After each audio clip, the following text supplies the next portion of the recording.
ঘোষণা করবে, সেই সংগ্রামে জাতীয় দল সবচেয়ে বেশি ভূমিকা রাখবে। এই প্রত্যাশা ব্যক্ত করে আমার সংক্ষিপ্ত বক্তব্য শেষ করছি। খোদা হাফেজ। বাংলাদেশ জিন্দাবাদ, বাংলাদেশ জাতীয় যুব দল জিন্দাবাদ, জাতীয় কৃষক দল জিন্দাবাদ। সবাইকে ধন্যবাদ। ধন্যবাদ হাসান জাফরিন। এ পর্যায়ে বক্তব্য রাখার জন্য আহ্বান করছি বাংলাদেশ জাতীয়তাবাদী দল ঢাকা মহানগর উত্তর বিএনপির বিপ্লবী সদস্য সচিব জনাব আমিনুল হক।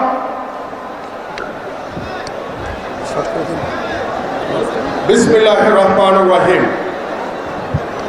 বাংলাদেশ জাতীয়তাবাদী যুব দলের 44তম প্রতিষ্ঠা বার্ষিকী উপলক্ষে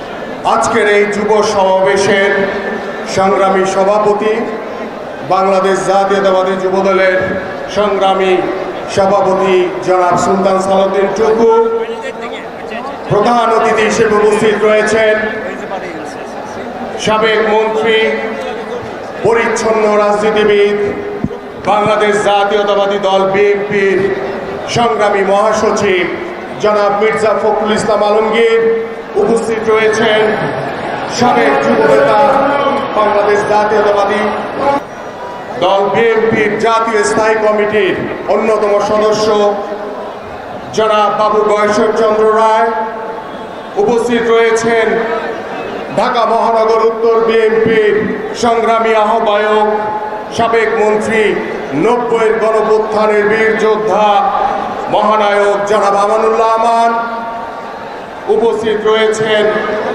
দল বিএনপির জাতীয় স্থায়ী কমিটির অন্যতম সদস্য বাংলাদেশ জাতীয়তাবাদী সাধারণ সম্পাদক, উপস্থিত রয়েছেন ঢাকা মহানগর উত্তর বিএনপি সহকারী সংগ্রামী আহ্বায়ক, সাবেক মন্ত্রী, 90-এর গণপ্রত্যানের বীর যোদ্ধা সংগ্রামী আহ্বায়ক জনাব আমানুল্লাহ আমান মিল্টন সহ উপস্থিত রয়েছেন জাতীয় জাতীয় স্থায়ী কমিটির অন্যতম সদস্য আজকের বাংলাদেশ জাতীয়তাবাদী দলের সংগ্রামী নেতৃবৃন্দ। আসসালামু আলাইকুম।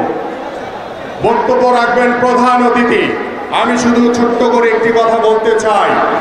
বিএনপির ভারপ্রাপ্ত চেয়ারম্যান দেশনায়ক তারেক রহমানের নেতৃত্বে বাংলাদেশ জাতীয়তাবাদী দলের সকল নেতৃবৃন্দ আজকে উজ্জীবিত, সুসংগঠিত এবং ঐক্যবদ্ধ। প্রিয় নেতৃবৃন্দ, আপনারা দেখছেন বাংলাদেশ জাতীয়তাবাদী দল বিএনপি জনগণের দাবি আদায়ের লক্ষ্যে আমরা ঢাকা মহানগরীতে 8টি 16টি জনসভা করেছি। আমাদের ইতিমধ্যে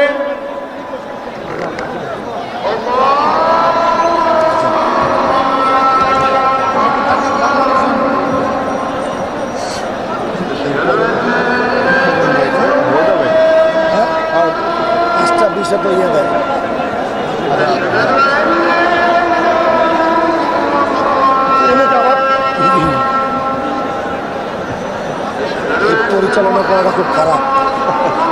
সালাম ভাই দিচ্ছি, সালাম ভাই আলম ভাই একটু বিয়ে দিচ্ছে সম্পাদক কি ওনার আগে আমাদের দিল্লি হইতে ভুল হইতেই পারে না, ভুল কিছু ভাই হয়েছে তো সমস্যা। প্রতিষ্ঠা বার্ষিকী কি যে খারাপ জায়গা এটা আমি আর নাই। আমি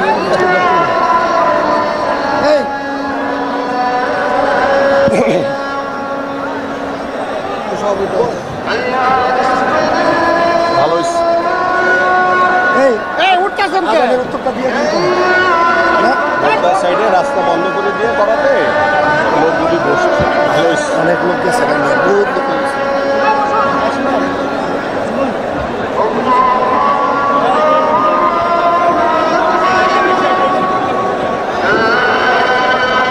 সবাই নাম বলা দেখুন।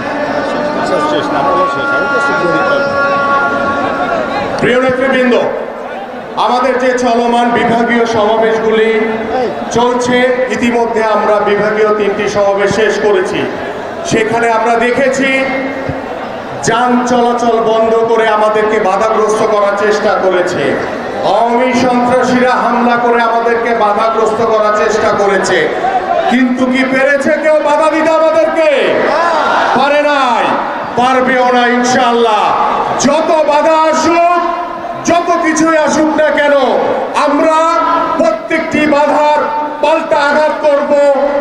দৃঢ় প্রতিরোধ করে তুলব, এটাই আমাদের লক্ষ্য।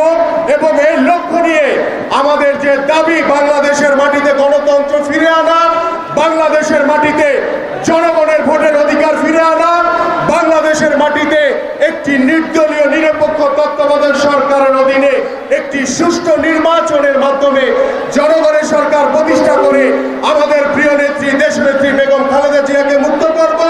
আমাদের বিএনপির ভারপ্রাপ্ত চেয়ারম্যান দেশনেতা তারেক রহমানকে বাংলাদেশের মাটিতে ফিরে আনবো। এর জন্য আমাদেরকে যদি আরো বুকের তাজা রক্ত দিতে হয় বন্ধুগণ, আমরা সকলে বুকের তাজা রক্ত দেওয়ার জন্য প্রস্তুত আছি। প্রস্তুত আছেন না আপনারা? ইনশাআল্লাহ দেখা হবে রাজপথে। এইভাবে আমরা রাজপথ দখল করে বাংলাদেশে অবৈধ সরকারের পতন ঘটাবো। সবাইকে ধন্যবাদ। বাংলাদেশ জিন্দাবাদ।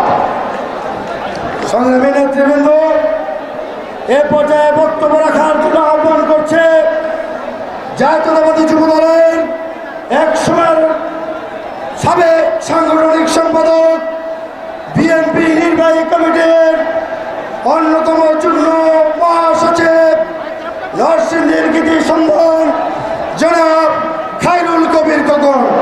জনাব খায়রুল কবির খোকন।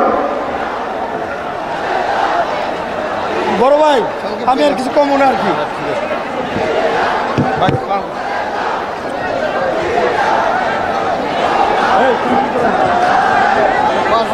সভাপতির নাম ঘোষণা বাকি এদের নাম বিসমিল্লাহির রহমানির রহিম।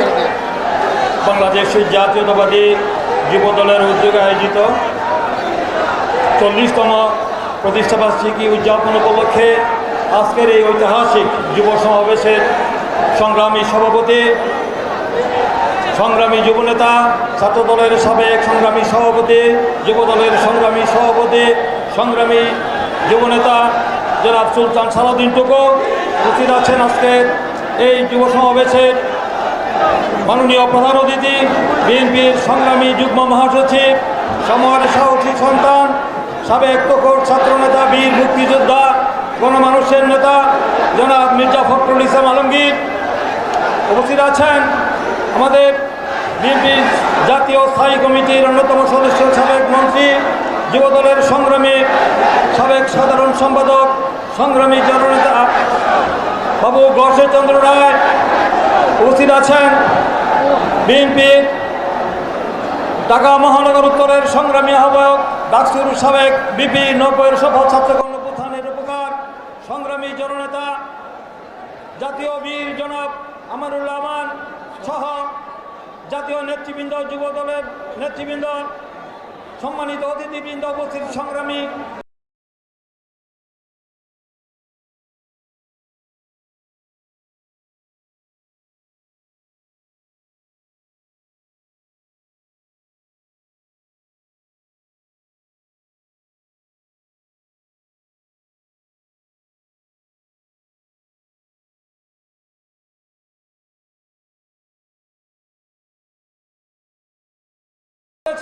ফখরুল সাহেব কোথায় আছেন?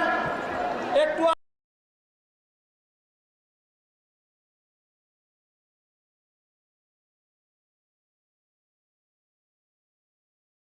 লোক হয়নি, আপনারা এখনো জনস্রোত দেখেন নাই। আপনারা ডিসেম্বরে সমুদ্রের গর্জন শুনবেন। আজকে আমি ওবায়দুল কাদেরকে বলতে চাই, ওবায়দুল কাদের সাহেব, আপনারা বলছেন এক ভাগ লোক হয় নাই, আজকে আসেন দেখে যান যে জনস্রোত না যুব স্রোত কিরকম হয়েছে। আপনি কোথায় আছেন দেখে যান, যুব স্রোত দেখে যান আজকে কোন পর্যায়ে রয়েছে। জনস্রোত তো এখনো শুরু হয় নাই। ডিসেম্বর পর্যন্ত আপনাদের সময় পাবেন না। ডিসেম্বরের আগে আপনাদের সমুদ্রের গর্জন শোনার সুযোগ পাবে না। বাংলাদেশের মানুষ আপনাদের কান্নার আওয়াজ শুনবে, সমুদ্রের গর্জন শোনা হবে না। তাই কথা কম বলেন, সময় কিন্তু নাই। আপনারা বলছেন যে আগামী যে জনগণের কথা ভাবুন, জনগণের কথা ভাবুন, বলছেন জনগণের কথা ভেবে এখনো সময় আছে। আপনারা যে বাংলাদেশ থেকে লুট করে 11 লক্ষ কোটি টাকা পাঠিয়েছেন, আজকে দিনে বিদ্যুৎ নাই, আজকে গ্যাস নাই, আজকে দ্রব্যমূল্য মানুষের ক্ষমতার বাইরে, মানুষের জীবন আজকে উষ্ঠাগত। এই সরকারের হাতে দেশ জাতি জনগণ নিরাপদ নয়। তাই বেশি কথা না বলে জনগণের কাতারে আসুন। গণ অভ্যুত্থান হলে আপনারা পালানোর পথ খুঁজে পাবেন না। তাই অনবধি লম্বে বড় বড় কথা না বলে বড় আপনারা জনগণের যে কি চায় সেটা বুঝে আগামী দিনে জনগণের কাতারে সামিল হন, পদত্যাগ করেন। এক দফার দাবি যে আমরা করছি যে নির্দলীয় নিরপেক্ষ সরকারের অধীনে একটি সুস্থ নির্বাচন আমরা চাই। সেই নির্দলীয় নিরপেক্ষ সরকারের কাছে ক্ষমতা হস্তান্তর করেন, পদত্যাগ করেন যদি বাঁচতে চান। না হলে শ্রীলঙ্কা থেকে ভয়াবহ অবস্থা বিরাজ করছে, পালানোর পথ খুঁজে পাবেন না। তাই আসুন আগামী দিনে ডিসেম্বর কারুর কাছে লিজ দেয় নাই। ডিসেম্বর মাস বিএনপির মাস, ডিসেম্বর মাস বিজয়ের মাস। এই ডিসেম্বর মাসই এই হাসিনার পতন আমরা ঘটাবো এবং বিজয় ছিনিয়ে আনবো। সেই দিনের জন্য আপনারা ঐক্যবদ্ধ হন। আপনারা ঐক্যবদ্ধভাবে এই সরকারের বিদায় ঘণ্টা বেজে গেছে, শুধু সময়ের ব্যাপার। আসুন আমরা দেখেছেন যে লক্ষ জনতার উপস্থিতি প্রমাণ করে এই সরকারের রাষ্ট্রীয় ক্ষমতায় থাকার আর কোনো অধিকার নাই। তাহলে 90-এর মতো একটি ছাত্র গণ অভ্যুত্থান সৃষ্টি করে, 69-এর মতো গণ অভ্যুত্থান সৃষ্টি করে এই সরকারকে বিদায় করা ছাড়া আর কোনো বিকল্প নাই। তাই আসুন এই মাফিয়া সরকারের দানবীয় সরকার, এই ভোট টাকা সরকারকে বিদায় করে আমরা জনগণের সরকার, আমরা গণতান্ত্রিক সরকার প্রতিষ্ঠা করি। বেগম খালেদা জিয়াকে মুক্ত করব, তারেক রহমানকে বাংলাদেশে ফিরিয়ে আনবো, জনগণের বাহ্যের অধিকার, জনগণের গণতান্ত্রিক অধিকার প্রতিষ্ঠা করব। সেই আন্দোলনে শরিক হওয়ার জন্য আমাদের যুব সমাজকে আগামী দিনে এক দফার আন্দোলনের শরিক হওয়ার আহ্বান জানিয়ে আমার বক্তব্য শেষ করছি। খোদা হাফেজ। বাংলাদেশ জিন্দাবাদ। বাংলাদেশ জাতীয়তাবাদী যুবদল জিন্দাবাদ। মহান স্বাধীনতার ঘোষক শহীদ রাষ্ট্রপতি জিয়াউর রহমান বীর উত্তম অমর হোক। দেশনেত্রী বেগম খালেদা জিয়া জিন্দাবাদ। আমাদের প্রেরণার উৎস আগামী দিনের রাষ্ট্রনায়ক তারেক রহমান জিন্দাবাদ। বাংলাদেশ জাতীয়তাবাদী যুবদল জিন্দাবাদ। ধন্যবাদ। প্রিয় নেতৃবৃন্দ, এই স্লোগান বন্ধ করো, এই স্লোগান বন্ধ করো। প্রিয় নেতৃবৃন্দ, একটা সুখবর আছে, সুখবর আছে যুবদলের জন্য। মাননীয় মহাসচিব একটু আগে বলেছে যে বিএনপি, ছাত্র দল, স্বেচ্ছাসেবক দল, অনেক দল বাকি আছে। হাসিনা পতন তো তোমরাই করতে পারবা। যুবদল হাসিনার পতন ত্বরান্বিত করবে ইনশাআল্লাহ। এ পর্যায়ে বক্তব্য রাখবেন যুবদলের অহংকার, সাবেক যুবদলের বিপ্লবী সভাপতি, বিএনপি বিপ্লবী যুগ্ম মহাসচিব জনাব অ্যাডভোকেট সৈয়দ মোয়াজ্জেম হোসেন আলম। সৈয়দ মোয়াজ্জেম হোসেন আলম।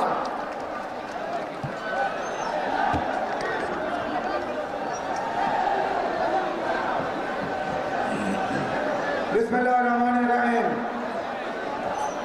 সম্মানিত সভাপতি সহযোদ্ধা সুলতান সালাউদ্দিন টুকু, আজকের অনুষ্ঠানের শ্রদ্ধাভাজন প্রধান অতিথি, একজন ক্লান্তিহীন জাতীয়তাবাদী সৈনিক, বিএনপির বিপ্লবী মহাসচিব জনাব মির্জা ফখরুল ইসলাম আলমগীর, জাতীয়তাবাদী যুবদলের প্রতিষ্ঠাকালীন দপ্তর সম্পাদক, কেন্দ্রীয় নির্বাহী কমিটির আজকের স্থায়ী কমিটির সদস্য বাবু ভয়শ্বরচন্দ্র রায়, 90-এর ছাত্র গণ অভ্যুত্থানের অন্যতম নায়ক ডাকসুর সাবেক ভিপি, সাবেক মন্ত্রী জনাব আমানুল্লাহ আমান, উপস্থিত রয়েছেন বিএনপি জাতীয়তাবাদী যুবদলের প্রতিষ্ঠাকালীন মুন্সিগঞ্জ জেলার সাধারণ সম্পাদক অ্যাডভোকেট আব্দুল সালাম আজাদ, যুবদলে আমার সাবেক সহযোদ্ধা সাধারণ সম্পাদক এবং সভাপতি জনাব সাইফুল আলম নীরব, উপস্থিত রয়েছেন যুবদলের সাধারণ সম্পাদক জনাব মুনায়েম মুন্না, উপস্থিত যুবদলের সহযোদ্ধা সকল নেতৃবৃন্দ।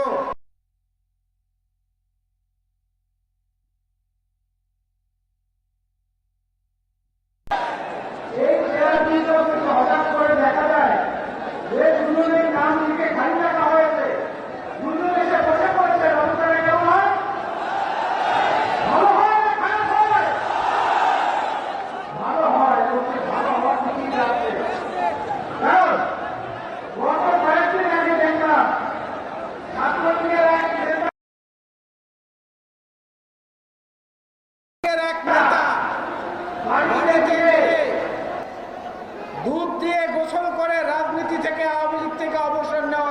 ঘোষণা দিয়ে বউয়ের সাথে গিয়ে ঘরে শুয়ে পড়েছে। এর কয়েকদিন পরে দেখলাম যুবলীগের আর এক নেতা, তিনি আবার ইউনিয়ন পরিষদে নির্বাচন করেছেন, জামালপুরে তিনি আবার জামালপুরে তিনিও একইভাবে সেই দুধ দিয়ে গোসল করে আওয়ামী লীগের রাজনীতি ছেড়ে ঘরে উঠেছেন। অর্থমন্ত্রী 2.5 বছর যাবৎ মন্ত্রণালয়ে নিয়মিত যান না। অর্থের এত সংকট, প্রধানমন্ত্রী দুর্ভিক্ষের কথা বলেন, অর্থমন্ত্রী অফিস করেন না। পরিকল্পনা মন্ত্রী বলেন কেন্দ্র থেকে যদি 100 টাকা বাজেট দেওয়া হয়, মাঠ পর্যায়ে পৌঁছে নাকি 10 টাকা, মাঝখানে চোরেরা সব খেয়ে ফেলে। এর মধ্যে আওয়ামী লীগের আবার কাউন্সিল আসছে সামনে, জাতীয় সম্মেলন। এই সম্মেলন উপলক্ষে আমাদের কাদের ভাই খুব অস্থির হয়ে পড়েছেন। ওবায়দুল কাদের ভাই যা মন চায় তাই বলছেন, এবং তার সঙ্গে আওয়ামী লীগের খুচরা নেতা, পাতি নেতা, হাতি নেতা, সাথী নেতা যত রকম আছে, যার যেটা মন চায় সে সেইটা বলছেন। তারা বলছেন মির্জা ফখরুল ইসলাম আলমগীর নাকি বলেছেন পাকিস্তান আমলে এর চেয়ে ভালো ছিলাম। আওয়ামী লীগের যে কারখানাটা আছে, এই কারখানাটাই হচ্ছে ভেজাল তৈরির কারখানা। আপনি বলবেন একটা, তারা ভেজাল তৈরি করে সেইটাকে মার্কেটে ছাড়বে আরেকটা।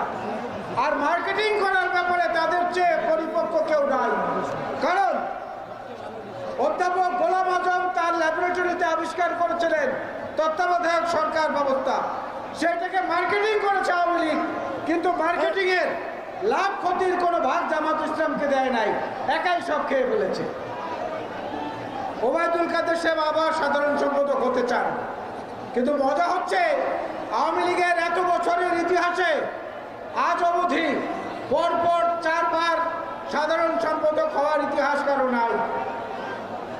একমাত্র জিল্লুর রহমান সাহেব হয়েছিলেন, তাও 2 বার বিরতি দিয়ে তারপর। আর মন্ত্রীদের অবস্থা এখন কি বলবো, এক মন্ত্রী তো বক্তৃতা দিতে দিতে পাজামা খুলে পড়ে গেছে ওনার মুস্ট্রাই, দেখেন না? দেখেছেন সেইটা? বক্তৃতা শেষ হওয়ার পরে যখন সবাই বলল স্যার করেছেন কি, আপনার তো নিচতলা নাই, তখন তার খেয়াল হয়েছে সে নিচু হয়ে তার নিচতলা উঠিয়ে তারপরে ঠিক করলো। তো এখনই পাজামা খোলা শুরু হয়েছে। যদি ওই চেয়ার ভরে যায় অবস্থাটা কি হবে আওয়ামী লীগ যেন মনে করে, আওয়ামী লীগ যেন স্মরণে রাখে, রাজপথ দখলের হুমকি দেয়। রাজপথ নিয়ে নেন, আমরা রাজপথ দখল নিয়ে আপনাদের সঙ্গে লড়াই প্রয়োজনে করবো না। আপনারা রাজপথ দখল করেন, আমরা বঙ্গভবন, গণভবন দখল করবো। রাজপথ আপনাদেরকে ছেড়ে দেবো, রাজপথের উপযুক্ত জায়গা হচ্ছে রাজপথ।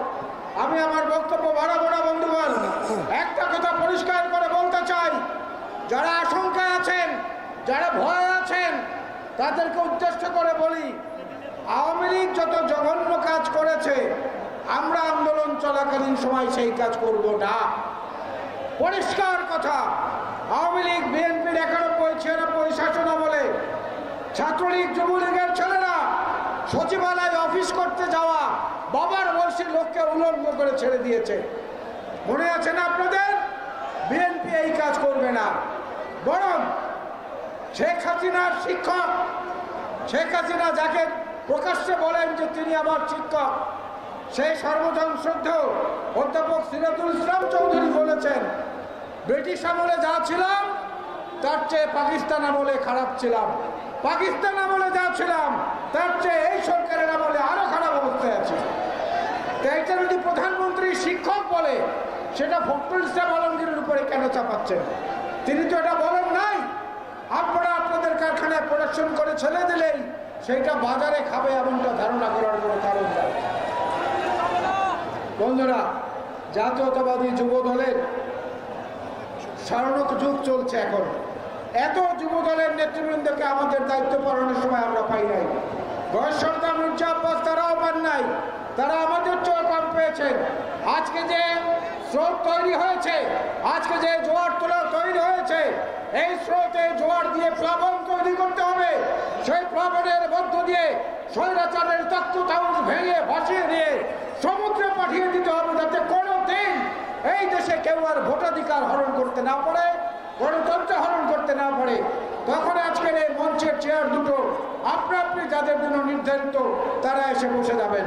ধন্যবাদ যুবদলকে অনেক অনেক জন্মদিনের শুভেচ্ছা। আল্লাহ হাফেজ। বাংলাদেশ জিন্দাবাদ, জাতীয়তাবাদী যুবদল জিন্দাবাদ, শহীদ জিয়া বীরুত্তম অমর হোক, দেশনেত্রী বেগম খালেদা জিয়া জিন্দাবাদ, জনাব তারেক রহমান জিন্দাবাদ।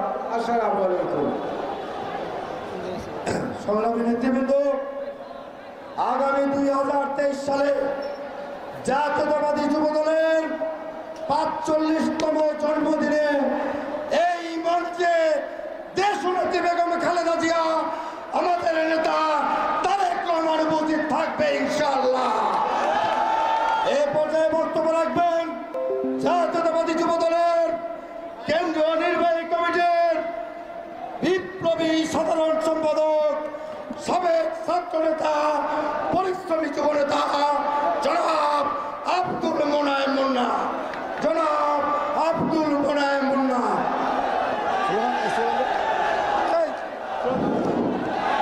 বিসমিল্লাহির রহমানির রহিম। বাংলাদেশ জাতীয়তাবাদী যুবদলের 44তম প্রতিষ্ঠা বার্ষিকী আজকের এই যুব সমাবেশে সহযোদ্ধা সভাপতি, ছাত্রদলের সাবেক সফল সভাপতি, যুবদলকে যিনি 4.5 বছর সফলতার সাথে সাধারণ সম্পাদকের দায়িত্ব পালন করেছেন, যার উপর আস্থা রেখেছেন দেশনেত্রী বেগম খালেদা জিয়া, দেশ নায়ক তারেক রহমান, যুবদলের সংগ্রামী সভাপতি জনাব সুলতান সালাউদ্দিন টুকু। আজকের অনুষ্ঠানের প্রধান অতিথি পরিচ্ছন্ন রাজনীতিবিদ, বিএনপির সংগ্রামী মহাসচিব, বীর মুক্তিযোদ্ধা জনাব মির্জা ফখরুল ইসলাম আলমগীর। উপস্থিত আছেন যুবদলের সাবেক সভাপতি, বিএনপি জাতীয় স্থায়ী কমিটির সদস্য জনাব বাবু গয়েশ্বর চন্দ্র রায় সহ বিএনপি জাতীয় নেতৃবৃন্দ, যুবদলের নেতৃবৃন্দ, সকলকে জানাই যুবদলের কেন্দ্রীয় নির্বাহী কমিটির পক্ষ থেকে শুভেচ্ছা অভিনন্দন। প্রতিষ্ঠা বার্ষিকীর এই দিনে স্মরণ করছি, শ্রদ্ধা করে স্মরণ করছি স্বাধীনতার ঘোষক, যার অমিত সাহসী যোদ্ধা ছিলেন, যিনি বাংলাদেশের স্বাধীনতা যুদ্ধে ফ্রন্ট লাইনে নেতৃত্ব দিয়েছেন, বিএনপির প্রতিষ্ঠাতা, বহুদলীয় গণতন্ত্রের প্রবর্তক। 1978 সনের 27 অক্টোবর যিনি যুবদলকে প্রতিষ্ঠিত করেছিলেন, সেই নেতা, আমাদের আদর্শিক নেতা শহীদ রাষ্ট্রপতি জিয়াউর রহমানকে। বাংলাদেশের আপসহীন নেত্রী, স্বল্পভাষী নেত্রী, যাকে অন্যায়ভাবে এই সরকার বন্দী করে রেখেছেন মিথ্যা মামলায়। আজকে আমি সশ্রদ্ধ সেলুট জানাই গণতন্ত্রের এই মহিয়সী নেত্রীকে, বিএনপির চেয়ারপারসন দেশনেত্রী বেগম খালেদা জিয়াকে। আমি ধন্যবাদ জানিয়ে ছোট করতে চাই না, অভিনন্দন জানাই দেশ নায়ক তারেক রহমানকে। বিএনপি পুনর্জাগরণের কারিগর, যেই মানুষ প্রবাসে অবস্থান করেও যার ঐকান্তিক চেষ্টা এবং অনুপ্রেরণায় বিএনপি আজকে প্রেস ক্লাব আর পার্টি অফিসের গণ্ডি পেরিয়ে ছড়িয়ে গেছে বাংলাদেশের 1,48,460 বর্গ কিলোমিটারে। আমি সশ্রদ্ধ সেলুট জানাই আমার নেতা, বাংলাদেশের নেতা, দেশ নায়ক তারেক রহমানকে। বাংলাদেশের গণতন্ত্র পুনরুদ্ধারে সরকারকে হঠাৎ আন্দোলনের কোনো বিকল্প নেই। বিএনপির চলমান আন্দোলনে যুবদলকেই নেতৃত্ব দিতে হবে। এই যুবদল বাংলাদেশের গণতন্ত্র ফিরিয়ে আনার ক্ষেত্রে অগ্রণী ভূমিকা পালন করবে। এই যুবদল বিএনপির পাশাপাশি একটি কার্যকর যুব আন্দোলনে নেতৃত্ব দেবে ইনশাল্লাহ। দেশ নায়ক তারেক রহমানের নেতৃত্বে বাংলাদেশে এই ফ্যাসিস্ট আওয়ামী সরকারের এই রেজিমকে ধ্বংস করতে হবে এবং বাংলাদেশের মানুষের গণতান্ত্রিক অধিকারকে আবার ফিরিয়ে আনতে হবে। দেশ নেত্রী বেগম খালেদা জিয়া বলেছিলেন, দেশ বাঁচাও মানুষ বাঁচাও। আমরা তখন বুঝতে পারি নাই আজকে বাংলাদেশের মানুষের জনজীবন বিপর্যস্ত। আজকে বোঝা যাচ্ছে কেন দেশ নেত্রী বলেছিলেন দেশ বাঁচাও মানুষ বাঁচাও। এই দেশ বাঁচাও মানুষ বাঁচাও আন্দোলনে যুবদল নেতৃত্ব দেবে ইনশাল্লাহ। আমাদের নেতা দেশটার তারেক রহমান বলেছেন টেক ব্যাক বাংলাদেশ। আমরাও বাংলাদেশকে টেক ব্যাক করতে চাই দেশটার তারেক রহমানের নেতৃত্বে। আপনারা কি প্রস্তুত আছেন? বাংলাদেশের ফয়সালা রাষ্ট্রপতিই হবে ইনশাল্লাহ। বাংলাদেশের ফয়সালা আমরা রাষ্ট্রপতি করব, এই আশাবাদ ব্যক্ত রেখে আমি যুবদলের সাধারণ সম্পাদক হিসেবে আজকে একটি কথা আপনাদেরকে বলতে চাই। যেই দায়িত্ব আমাকে দেশটার তারেক রহমান দিয়েছেন, ইনশাল্লাহ আমি রাষ্ট্রপতি থেকেই সেই দায়িত্ব পালন করব। আমি দেশ নায়কের নেতৃত্ব বাছাইয়ের ক্ষেত্রে উনি আমাকে যে পছন্দ এনেছেন যুবদলে, আমি তার যথাযথ ফলাফল দেব ইনশাল্লাহ।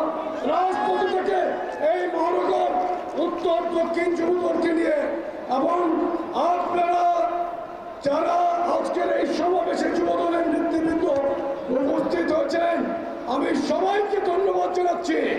যুবদলের প্রত্যেকটি নেতা কর্মী ভাইদেরকে ধন্যবাদ জানাচ্ছি আজকের এই যুব সমাবেশকে সফল করার জন্য।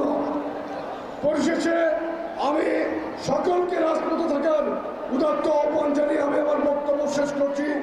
বাংলাদেশ জিন্দাবাদ, দেশ নেত্রী বেগম খালেদা জিয়া জিন্দাবাদ, বাংলার প্রাণ তারেক রহমান জিন্দাবাদ জিন্দাবাদ। সকলকে ধন্যবাদ। সংগ্রাম ঐতিহ্য সাফল্যর সহযাত্রী হিসাবে জাতীয়তাবাদী যুবদল দেশ নেত্রী বেগম খালেদা জিয়া আগামী বাংলাদেশের রাষ্ট্রনায়ক দেশ নায়ক তারেক রহমানের সাথে থাকবে ইনশাআল্লাহ। এই পর্যায়ে বক্তব্য রাখবেন প্রিয় নেতৃবৃন্দ আমাদের মাঝে উপস্থিত হয়েছেন। আমরা আপনাদের সামনে পরিচয় করে দিতে চাই সিলেটের গণমানুষের নেতা নির্বাচিত মেয়র জনাব আরিফুল হক ভাইকে তার আপনাদের সামনে পরিচয় করে দিতে চাই। এ পর্যায়ে বক্তব্য রাখার জন্য আহ্বান করছি ডাকসুর সাবেক ভিপি দেশ নেত্রী বেগম খালেদা জিয়ার অন্যতম উপদেষ্টা বিএনপির ঢাকা মহানগরের উত্তরের বিপ্লবী আহ্বায়ক জননেতা জনাব আমানুল্লাহ আমান।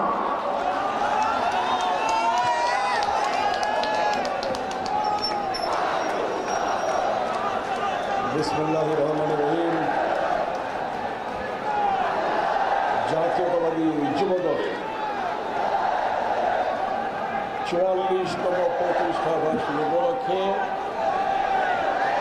আজকের বিশাল যুব সমাবেশে সংগ্রামী সভাপতি জাতীয়তাবাদী যুবদলের সংগ্রামী সভাপতি সাবেক মৃত্যুঞ্জয়ী ছাত্রনেতা জনাব সুলতান সালাউদ্দিন টুকু, প্রধান অতিথি বিএনপি সংগ্রামী মহাসচিব 60 দশকের ছাত্রনেতা সাবেক মন্ত্রী সাবেক এমপি জনাব মির্জা ফখরুল ইসলাম আলমগীর সহ জাতীয় নেতৃবৃন্দ, অঙ্গ সংগঠনের নেতৃবৃন্দ, জাতীয়তাবাদী যুব দলের কেন্দ্রীয় নেতৃবৃন্দ এবং বিভিন্ন ইউনিট থেকে আগত নেতৃবৃন্দ, আমার যুবক ভাইরা, প্রিয় সাংবাদিক বন্ধুরা, আসসালামু আলাইকুম। আমি জাতীয়তাবাদী যুব দলের 44তম প্রতিষ্ঠা বার্ষিকী, 44 বছর পার হয়ে গেছে। 44 বছর পার হওয়ার প্রাককালে আমরা সেই কাকরাইল থেকে ওইদিকে ফকিরাপুর, শুধু ফকিরাপুর নয়, আমরা দেখেছি ফকিরাপুরের ওইদিকে সে পানির ট্যাঙ্কি, আর ওইদিকে কাকরাইল লক্ষ যুবকের সমাগম হয়েছে আজকে। এত বড় লক্ষ যুবকের সমাবেশ আমি আর দেখি না। যুবক ভাইরা, এখন এই যৌবন যায় কি বলেন তো, যুদ্ধে যাবার শ্রেষ্ঠ সমর্থা। সে যুদ্ধে যাওয়ার জন্য আপনারা প্রস্তুত আছেন না? আছেন কিনা বলেন? ডাইনে বামে দুই হাত তুলা বলেন, দুই হাত তুলা যুদ্ধে যাবেন কিনা বলে? হাসিনাকে সরাইতে হবে কিনা বলে? যুবক ভাইয়েরা, যুব দলের নেতা নারায়ণগঞ্জে শাওন প্রধানকে হত্যা করেছে শেখ হাসিনা। যুব দলের নেতা শহীদুল ইসলাম শাওনকে হত্যা করেছে মুন্সিগঞ্জে। ছাত্র নেতা নুরে আলমকে হত্যা করেছে ভোলাতে। স্বেচ্ছাসেবক নেতা রহিমকে হত্যা করেছে ভোলাতে। যশোরে আলামিনকে হত্যা করা হয়েছে। যুব দলের জনিকে হত্যা করা হয়েছে। শেখ হাসিনার হাত রক্তে রঞ্জিত হয়েছে। অতীতের ইতিহাস বলে, যখন কোন স্বৈর শাসকের হাত রক্তে রঞ্জিত হয় তখন সে আর ক্ষমতায় থাকতে পারে না।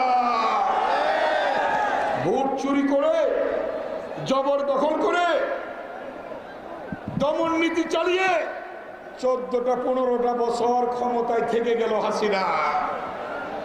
বাংলাদেশের মানুষকে অন্ধকারে রেখে আগামী নির্বাচনে আবার সে চিন্তা করেছে, আবার উনি ওই আগের রাতে ভোট নিয়ে ভোট চুরি করে ক্ষমতা আসবে। আপনারা কি সেটা হতে দেবেন? বাংলাদেশের জনগণ জীবিত থাকা অবস্থায়, এই যুব দলের নেতারা জীবিত থাকা অবস্থায় শেখ হাসিনা ভোট চুরি করে আর ক্ষমতায় আসতে পারবে না। হাসিনাকে নামানোর জন্য ওই সুলতান সালাউদ্দিন টুকু আর আব্দুল মুনাইম মুন্না এরাই যথেষ্ট। আর এই যুব নেতারা যথেষ্ট। যথেষ্ট কিনা বলেন? হাসিনাকে নামানোর জন্য এই অবৈধ ভোট চোর খুনি অনৈতিক হাসিনাকে নামার জন্য আপনারা বুকের তাজা রক্ত দেওয়ার জন্য প্রস্তুত আছেন কিনা? দুই হাত দেখা, দুই হাত দেখা। দেখেন কই যে হাত, ডাইনেও দেখা যায় না, বাঁয়েও দেখা যায় না। কোথায় এই যুবকরা হাসিনার ভোটারবিহীন এমপিদেরকে পার্লামেন্ট থেকে বের করে আনবে? হাসিনার ভোটারবিহীন এমপিদেরকে মন্ত্রী হয়েছে সচিবালয় থেকে বের করে আনবে? এই ভোটারবিহীন প্রধানমন্ত্রীকে ওই গণবল থেকে বের করে আনবে ইনশাআল্লাহ। হাসিনা ক্ষমতায় থাকার কোনো অধিকার নাই। ভোট চোর, কি চোর, কি চোরে বলতে, কি চোর? ভোট চোর, ভোট চোর। আর স্লোগান প্রয়োজন আছে? আমি আর বক্তব্য দেবো না, আমার মাননীয় মহাসচিব বক্তব্য দেবে। আমি শুধু এইটুকু বলবো, ভাইরা আপনারা জানেন এই যুবক ভাইরা সব পারে। মুক্তিযুদ্ধে কারা গিয়েছিল? এই ছাত্র যুবকরা, ঠিক কিনা? অতএব যুবকরা নামো, 10 তারিখে মহাসমাবেশ। এই ঢাকার অলি গলিতে সুর উঠবে, অলিতে গলিতে কি সুর? শেখ হাসিনা সুর, অলিতে গলিতে কি সুর। ভাইরা, তাই প্রস্তুতি নিন, হাসিনাকে নামানোর জন্যে, প্রয়োজনে নিজেদের জীবন দেওয়ার জন্যে প্রস্তুত আছেন কিনা আবার বলেন, আছেন? খালেদা জিয়াকে মুক্ত করার জন্য প্রস্তুত আছেন কিনা? দেশ নায়ক তারেক রহমানকে বাংলাদেশে ফিরিয়ে আনার জন্য প্রস্তুত আছেন কিনা? আরে দুই হাত তুলে স্লোগান দেন আমার সাথে, দুই হাত তুলে যুবকরা। মুক্তি মুক্তি মুক্তি চাই, মুক্তি মুক্তি মুক্তি চাই, খালেদা জিয়ার মুক্তি চাই, মুক্তি মুক্তি মুক্তি চাই, খালেদা জিয়ার মুক্তি চাই। আসবে ফিরে বীরের বেশে তারেক রহমান বাংলাদেশে, আসবে ফিরে বীরের বেশে বাংলাদেশের প্রাণ তারেক রহমান, বাংলাদেশের প্রাণ। হাসিনা নাই ক্ষমতায়, হাসিনা নাই, নাই হাসিনা, থাকবে না হাসিনা। 22 সাল হবে হাসিনার পতনের সাল, ইনশাল্লাহ। রাজপথ থাকার এবং যুব দলের ওইটুকু মুন্নার নেতৃত্বে এই হাসিনার পতন হবে ইনশাল্লাহ। সকলকে ধন্যবাদ, আল্লাহ হাফেজ। বাংলাদেশ জিন্দাবাদ, খালেদা জিন্দাবাদ, শহীদ অমর হোক দেশ নায়ক তারেক রহমান জিন্দাবাদ।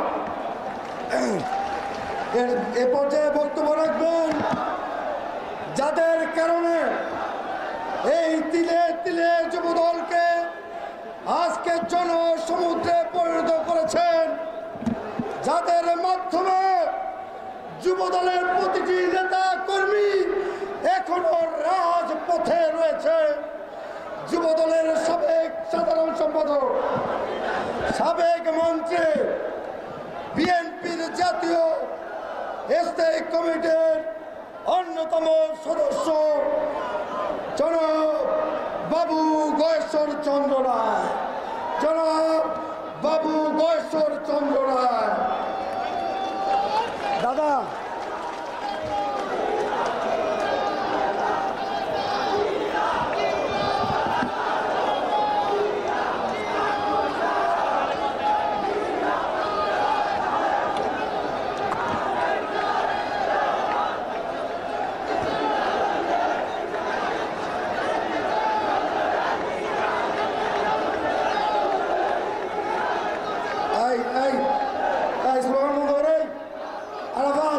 সবাইকে বসতে বলো, হাতের মাঝখানে বসবে।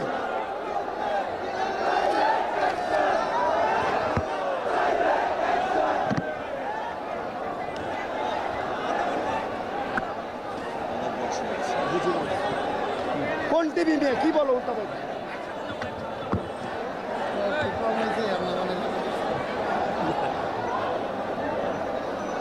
খুলেই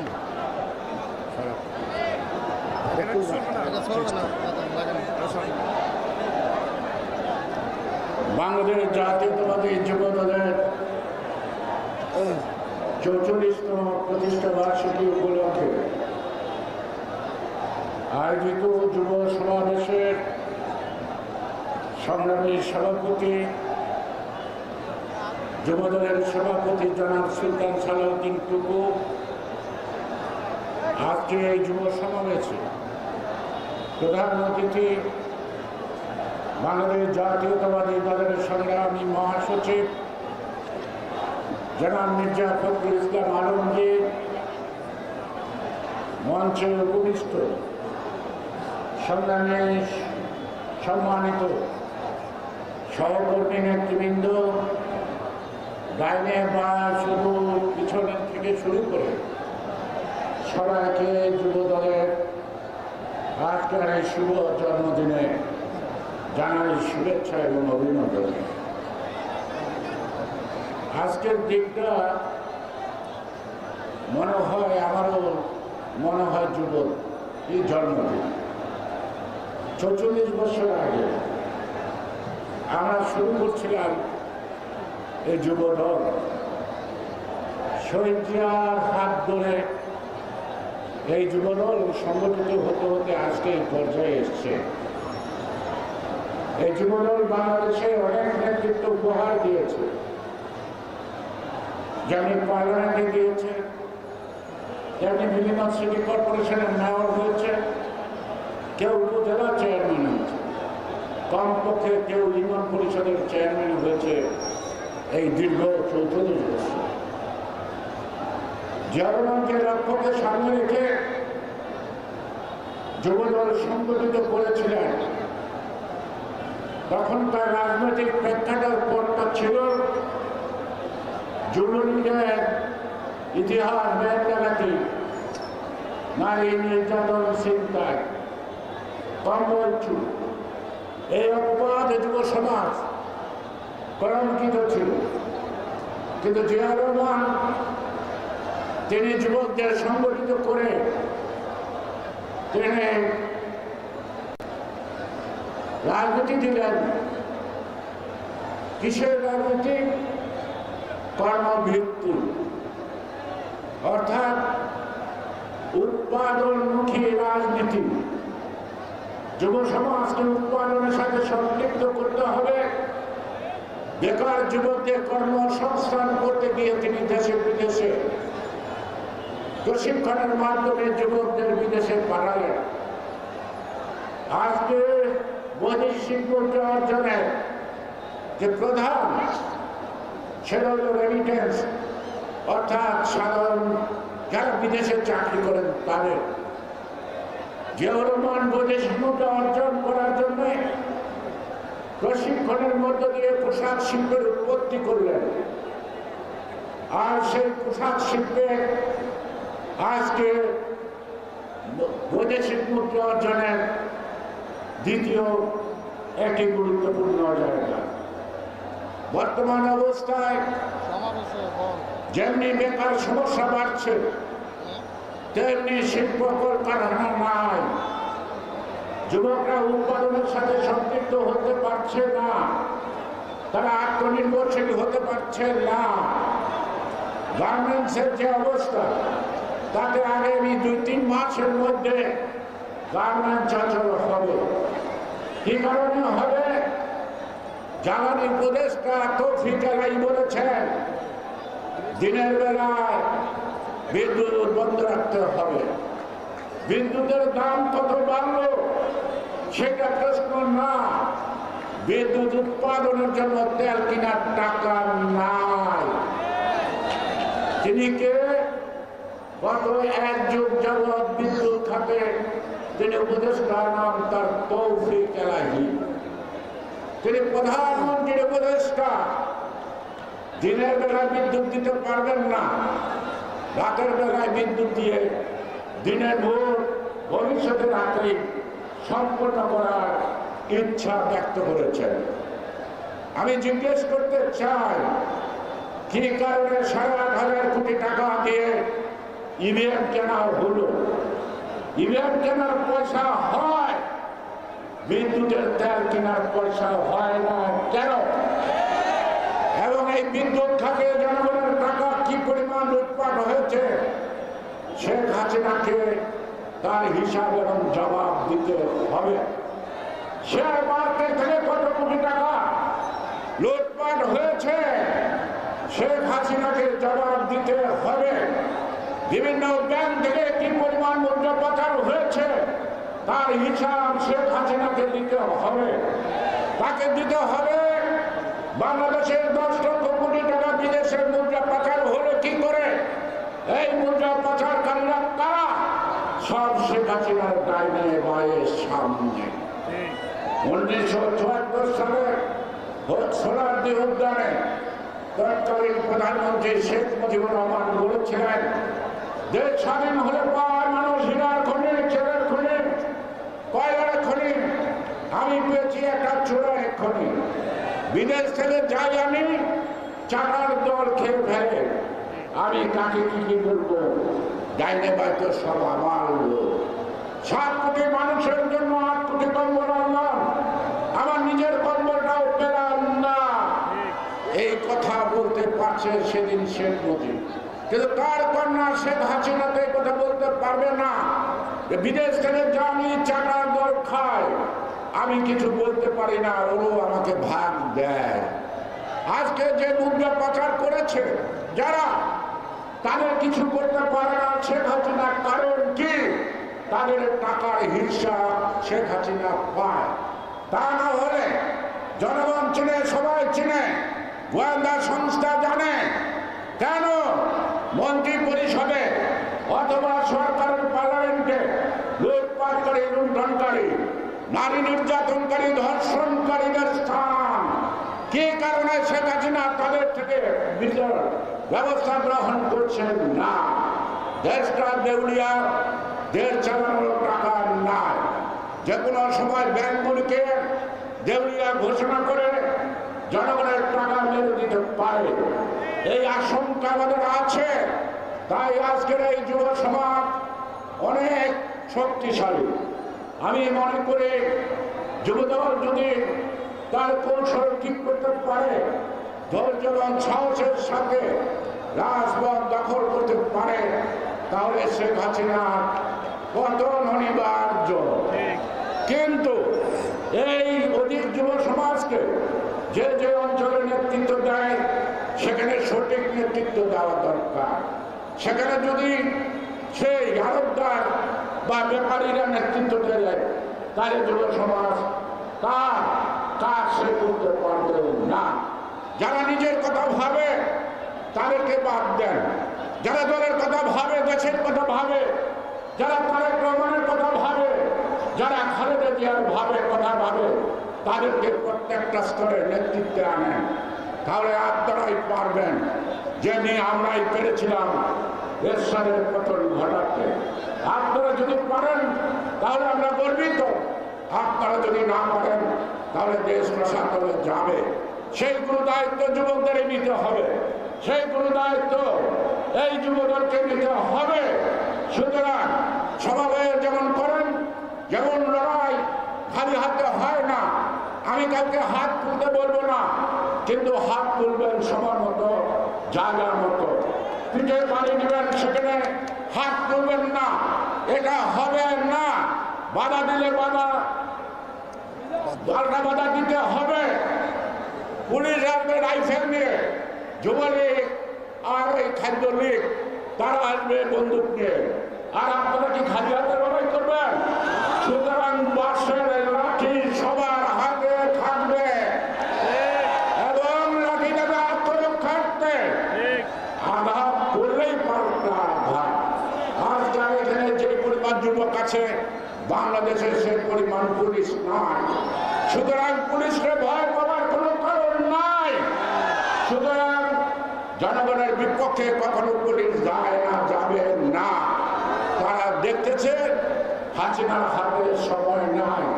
সুতরাং কার্যকর আন্দোলন করেন, কার্যকর সাহসিকতার মধ্য দিয়ে আপনারা এগিয়ে যাবেন, সফলতা নিশ্চিত।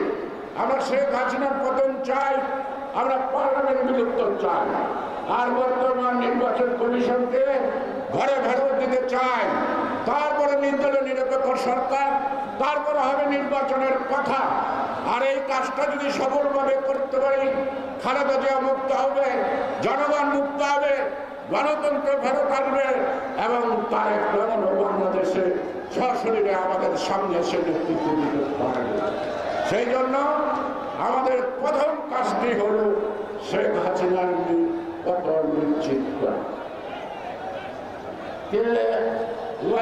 কি বলছে? ডিসেম্বরে খেলা হবে। আরে বিজয়ের মাস 16ই ডিসেম্বর, শহীদ জিয়াউর রহমান সেদিন যুদ্ধের মহানায়ক। সুতরাং বিজয়ের গর্ব, আনন্দ, বিজয়ের চেতনাবোধ, গণতন্ত্র, সেটা বিএনপি লালন করে, আওয়ামী লীগ লালন করে না। এরা চুরি জানে, বাটপারি জানে, এরা মানুষ খুন করতে জানে, তারা মিথ্যা কথা বলতে জানে। ওবায়দুল কথা বলছেন খেলা হবে। হ্যাঁ, খেলতে আসেন, খেলতে আসেন, খেলতে এসে ফাউল করবেন না। ফাউল করতে গেলে কিন্তু হাত পা থাকবেন না। সোজা মাঠে রাজনৈতিক ভাষার খেলা খেলেন, কারো কোনো আপত্তি নাই। ভয় দেখাবেন না, বাংলাদেশের মানুষ ভয় পায় না। খুলনার জনসভা সমাবেশ প্রধানমন্ত্রীর চাচির ছেলের 5 জন হুঙ্কার দিয়েছিল খুলনায় দাঁড়াতে দিবে না। খুলনার জনগণ লুটেছে, রাতে অন্ধকারে পালিয়ে সবাই ঢাকায় এসেছে। সুতরাং চাচির ছেলেরা পারে নাই, আপনার হাতে আর কোনো সুযোগ নাই। দেশকে দেউলিয়া বানাচ্ছেন, 2 হাত জোর করে জনগণের কাছে ক্ষমা চেয়ে পদত্যাগ করে পার্লামেন্ট বিলুপ্ত করে রাস্তায় আসছেন। তারপরে কি খেলা খেলেন, সেই খেলা দেখার অপেক্ষায় থাকলাম। সবাইকে ধন্যবাদ। বাংলাদেশ জিন্দাবাদ।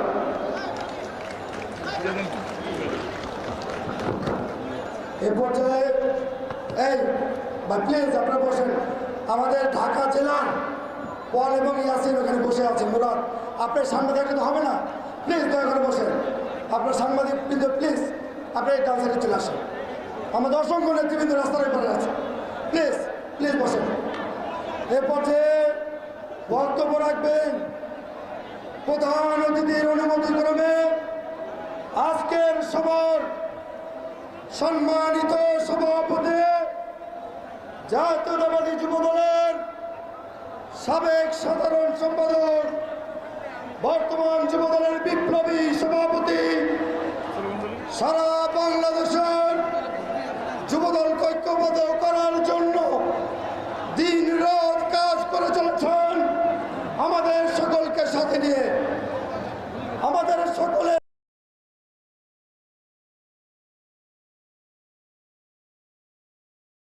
প্রিয় যুবনেতা জনাব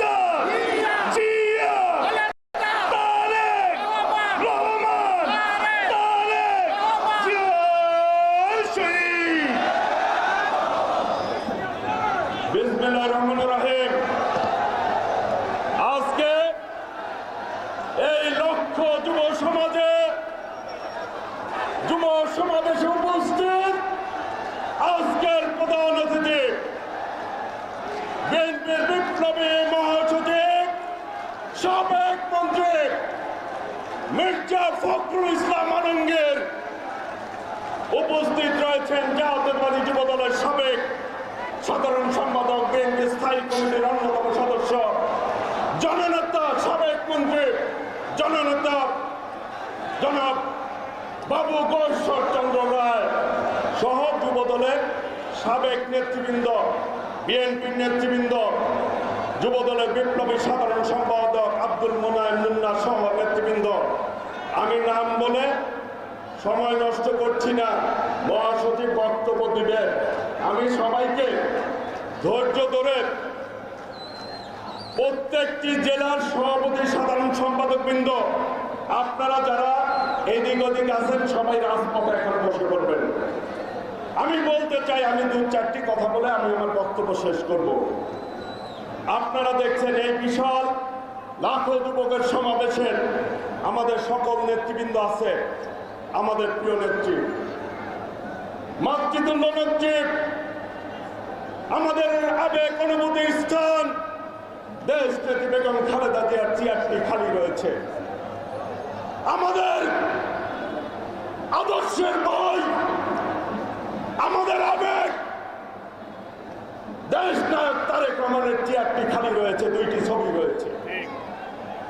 আমরা যুব সমাজ এই মুহূর্তে চাই দেশ নেত্রী বেগম খালেদা জিয়ার মুক্তি। আমরা চাই দেশ নায়ক তারেক রহমানের প্রত্যাবর্তন বাংলাদেশে। প্রিয় ভাইরা, আজকে আপনারা লক্ষ্য করেন আমরা লাল সবুজ ক্যাপ দিয়েছি এবং আমাদের স্বাধীনতার পতাকা, জাতীয় পতাকা, আমাদের নেত্রী এবং আমাদের নেতা, আমাদের অভিভাবক তারেক রহমানের মাঝখানে আমরা জাতীয় পতাকা দিয়েছি। কারণ এই মুহূর্তে বর্তমানে এই অবৈধ সরকারের হাতে দেশের স্বাধীনতা, সার্বভৌমত্ব নিরাপদ না। সীমানা গুলি হয়, কথা বলে না।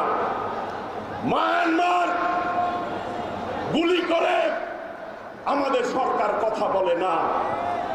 এই সরকারের পররাষ্ট্রমন্ত্রী বিদেশে গিয়ে ধর্ণা দেয়, তা দেন দরবার করে আওয়ামী লীগকে, এই অবৈধ সরকারকে ক্ষমতায় রাখতে হবে। প্রিয় ভাইরা, যারা দেশের লোকের উপর আস্থা রাখে না, যারা দেশের লোককে মূল্যায়ন করে না, তারা কি দেশের মানুষকে মূল্যায়ন করতে জানে? দেশকে মূল্যায়ন করতে জানে?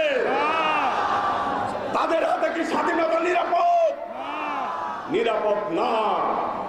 সেই জন্যই স্বাধীনতার মূল চেতনা কি? গণতন্ত্র। সেই গণতন্ত্র এই সরকার ধ্বংস করে ফেলেছে। দিনের পর রাতে দিয়েছে। নিশিরাতের অবৈধ সরকার যারা গণতন্ত্র ধ্বংস করে, তাদের কি ক্ষমতা থাকা উচিত? উচিত না।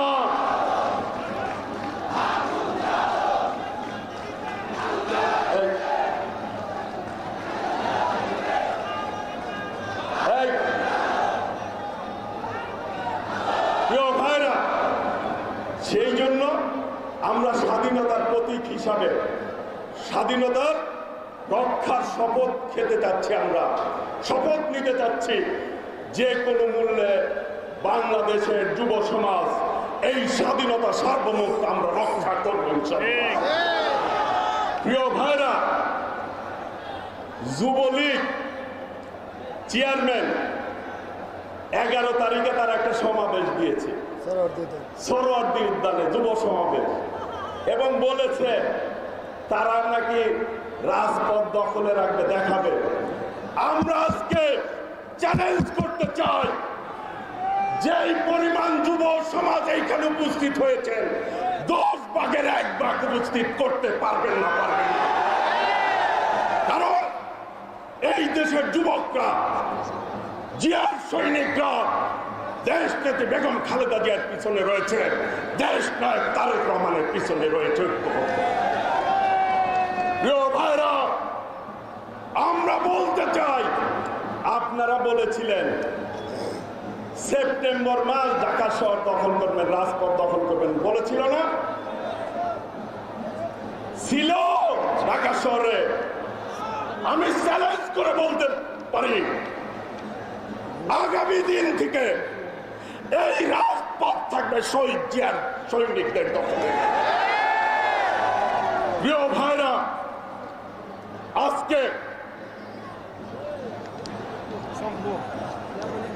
দু একটি কথা বলে আমি আমার বক্তব্য শেষ করবো। মহাসচিব বক্তব্য রাখবেন। প্রিয় ভাইরা, 3 জন যুব নেতা পর্যন্ত শহীদ হয়েছেন এই আন্দোলন করতে গিয়ে। যশোরের ধনী, মুন্সিগঞ্জের শাওন এবং নারায়ণগঞ্জের শাওন। আমরা বলতে চাই, আমরা জাতীয়তাবাদী যুব দলের আজকে 44তম প্রতিষ্ঠা বার্ষিকী, একটি যুবকের পরিণত বয়সে, যেই বয়স, সেই বয়সে যুবদল আজকে পদার্পণ করেছে।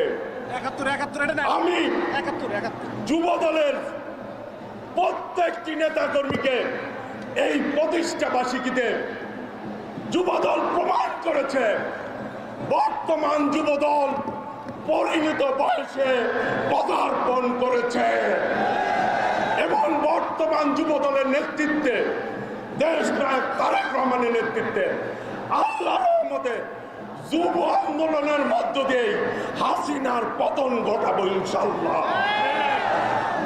আমাদের নেতা দেশ নায়ক তারেক রহমান বলেছে, বাংলাদেশ যাবে কোন পথে? সবাইকে বলতে হবে, বাংলাদেশ যাবে কোন পথে? বাংলাদেশ যাবে কোন পথে? এই দিক থেকে বলতে হবে, বাংলাদেশ যাবে কোন পথে? বাংলাদেশ যাবে কোন পথে? এই রাজপথে যুবদল কি ফয়সালা করতে প্রস্তুত?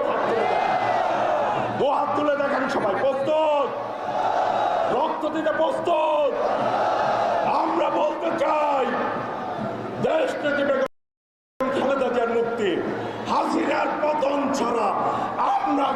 ফিরে যাব না, যাব না, যাব না। ওই নেত্রী আছে, সবাইকে দু হাত তুলে বলতে হবে নেত্রী আছে, এই দিক থেকে বলতে হবে নেত্রী আছে। ও সেই নেত্রী খালেদা জিয়া, খালেদা মুক্তি, মুক্তি, মুক্তি চাই, খালেদা জিয়া মুক্তি চাই, মুক্তি, মুক্তি, মুক্তি চাই। আজকে সবাইকে হাত তুলে শপথ করতে চাই, করাতে চাই আমরা যুবদল। সবাই হাত তুলুন। আমরা জাতীয়তাবাদী যুবদল এই প্রতিষ্ঠা বার্ষিকীতে শপথ করছি আমাদের নেত্রীর মুক্তি না হওয়া পর্যন্ত, দেশ নায়ক তারেক রহমান বাংলাদেশে না আসা পর্যন্ত, এই ফ্যাসিস্ট হাসিনার পতন না হওয়া পর্যন্ত এবং মানুষের ভোটের অধিকার প্রতিষ্ঠিত হওয়া না পর্যন্ত আমরা যুবদল ঘরে ফিরে যাব না, যাব না, যাব না। প্রিয় ভাইরা, আমি সবাইকে বসার জন্য অনুরোধ করছি। আমাদের প্রধান অতিথি বক্তব্য রাখবেন। এই আমাদের নেতা দেশ নায়ক তারেক রহমান আমাদের অভিভাবক। আমি বলতে চাই, দেশ নায়ক তারেক রহমানের নেতৃত্বে হাসিনার পতন হবে ইনশাল্লাহ। ওই নেতা আছে, সবাইকে দু হাত তুলে বলতে হবে নেতা আছে, হাসিনার পতন হবে নেতা আছে। ও সেই নেতা তারেক রহমান, তারেক রহমান বীরের বেশে আসবে ফিরে বাংলাদেশে। তারেক রহমানের ভয় নাই, রাজপথ ছাড়ি নাই। প্রিয় ভাইরা, আজকে এই যুব সমাবেশ প্রমাণ করে যুবদল হাসিনা পতন আন্দোলনে যথেষ্ট ইনশাল্লাহ। আগামী দিনে আন্দোলন সংগ্রামের প্রত্যয় ব্যক্ত করছি। আমি সবাইকে ধন্যবাদ জানাচ্ছি। ঢাকা মহানগর, উত্তর দক্ষিণ, ঢাকা জেলা, নারায়ণগঞ্জ জেলা মহানগর, মুন্সিগঞ্জ জেলা, টাঙ্গাইল জেলা, গাজীপুর জেলা, গাজীপুর মহানগর, নরসিংদী, ব্রাহ্মণবাড়িয়া, কুমিল্লা, যারা যারা উপস্থিত হয়েছেন, মানিকগঞ্জ জেলা, আমি সাংবাদিক ভাইরা, প্রিন্ট মিডিয়া, ইলেকট্রনিক্স ভাইরা যারা আছেন, সবাইকে, কিশোরগঞ্জ যারা যারা আসছেন, এবং যুব দলের সাবেক নেতৃবৃন্দ, ছাত্র দলের সাবেক নেতৃবৃন্দ যারা যুবদল করতে এসছে, সকলের সম্মিলিত প্রচেষ্টায় আজকের এই সমাবেশটি সফল করেছি আমরা সকলে মিলে। আমি প্রধান অতিথির বক্তব্য না শেষ হওয়া পর্যন্ত সবাই ধৈর্য সহকারে বসে থাকবেন নাকি? প্রধান অতিথি বক্তব্য রাখবেন, আপনারা ধৈর্য সহকারে বসে থাকবেন। জালো জালো জালো রে জালো, খুনি হাসিনার গদিতে এক দফার এক দাবি, খুনি হাসিনা কবে যাবি? চোর চোর বিশ্ব চোর, শেখ হাসিনা ভোট চোর, শেখ হাসিনা ভোট চোর, চোর চোর বিশ্ব চোর, চোর চোর বিশ্ব চোর, শেখ হাসিনা ভোট চোর, শেখ হাসিনা ভোট চোর, চোর চোর বিশ্ব চোর। সকলকে ধন্যবাদ। ইনশাল্লাহ রাজপথে আছি, রাজপথেই থাকবো, রাজপথ যুব দলের দখলে থাকবে ইনশাল্লাহ। সকলকে ধন্যবাদ জানিয়ে আবারও আমি সকলের কৃতজ্ঞতা স্বীকার করে আমাদের আদর্শের জনক শহীদ রাষ্ট্রপতি জিয়াউর রহমান অমর হোক, দেশনেত্রী বেগম খালেদা জিয়া দীর্ঘজীবী হোক, বিএনপির ভারপ্রাপ্ত চেয়ারম্যান তারেক রহমান জিন্দাবাদ। সকলকে ধন্যবাদ। স্বাধীনতার ঘোষক জিয়া, লো লো লো সালাম। বাংলাদেশের অপর নাম জিয়াউর রহমান। আসসালামু আলাইকুম। ধন্যবাদ যুবদল সভাপতিকে। এই পর্যায়ে বক্তব্য নিয়ে আসছেন দেশ নায়ক তারেক রহমানের হিরণ্ময় হাতিয়ার, বিএনপির সংগ্রামী মহাসচিব, অনল বর্ষী বক্তা, পরিচ্ছন্ন রাজনীতিবিদ, বীর মুক্তিযোদ্ধা, বিএনপির সংগ্রামী মহাসচিব জনতা মির্জা ফখরুল ইসলাম আলমগীর।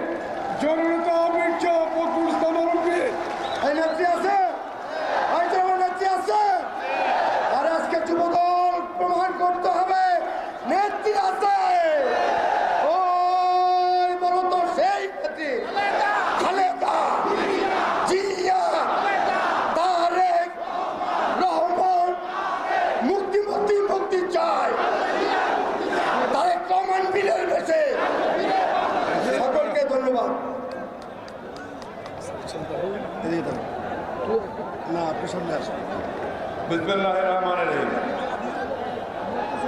বাংলাদেশ জাতীয়তাবাদী যুব দলের 44তম প্রতিষ্ঠা বার্ষিকী উপলক্ষে আয়োজিত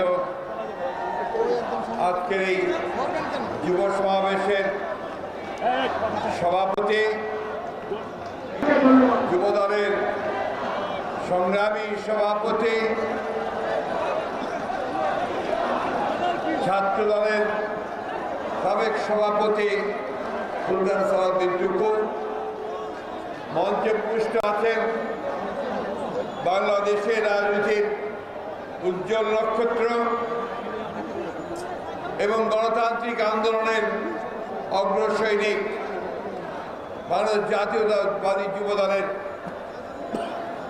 সাবেক সাধারণ সম্পাদক, সাবেক মন্ত্রী, আপনাদের প্রিয় নেতা বাবু ঈশ্বরচন্দ্র রায়, মঞ্চে উপস্থিত আছেন সাবেক যুব নেতৃবৃন্দ, কেন্দ্রীয় নেতৃবৃন্দ এবং ঢাকার বিভিন্ন অঞ্চল থেকে, বিভাগ থেকে, জেলা থেকে আগত আমাদের প্রিয় এবং আমাদের আশার স্থল আমাদের যুবক ভাইয়েরা।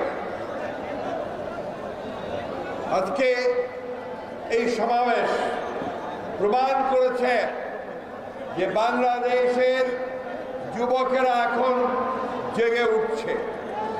আজকে সুলতান সালাউদ্দিন টুকু উন্নয়ন নেতৃত্বে যুবদল সারা দেশের যুবকদের মধ্যে জাগরণ সৃষ্টি করেছে তাদের মাতৃভূমিকে রক্ষা করবার জন্য, তাদের দেশকে রক্ষা করবার জন্য।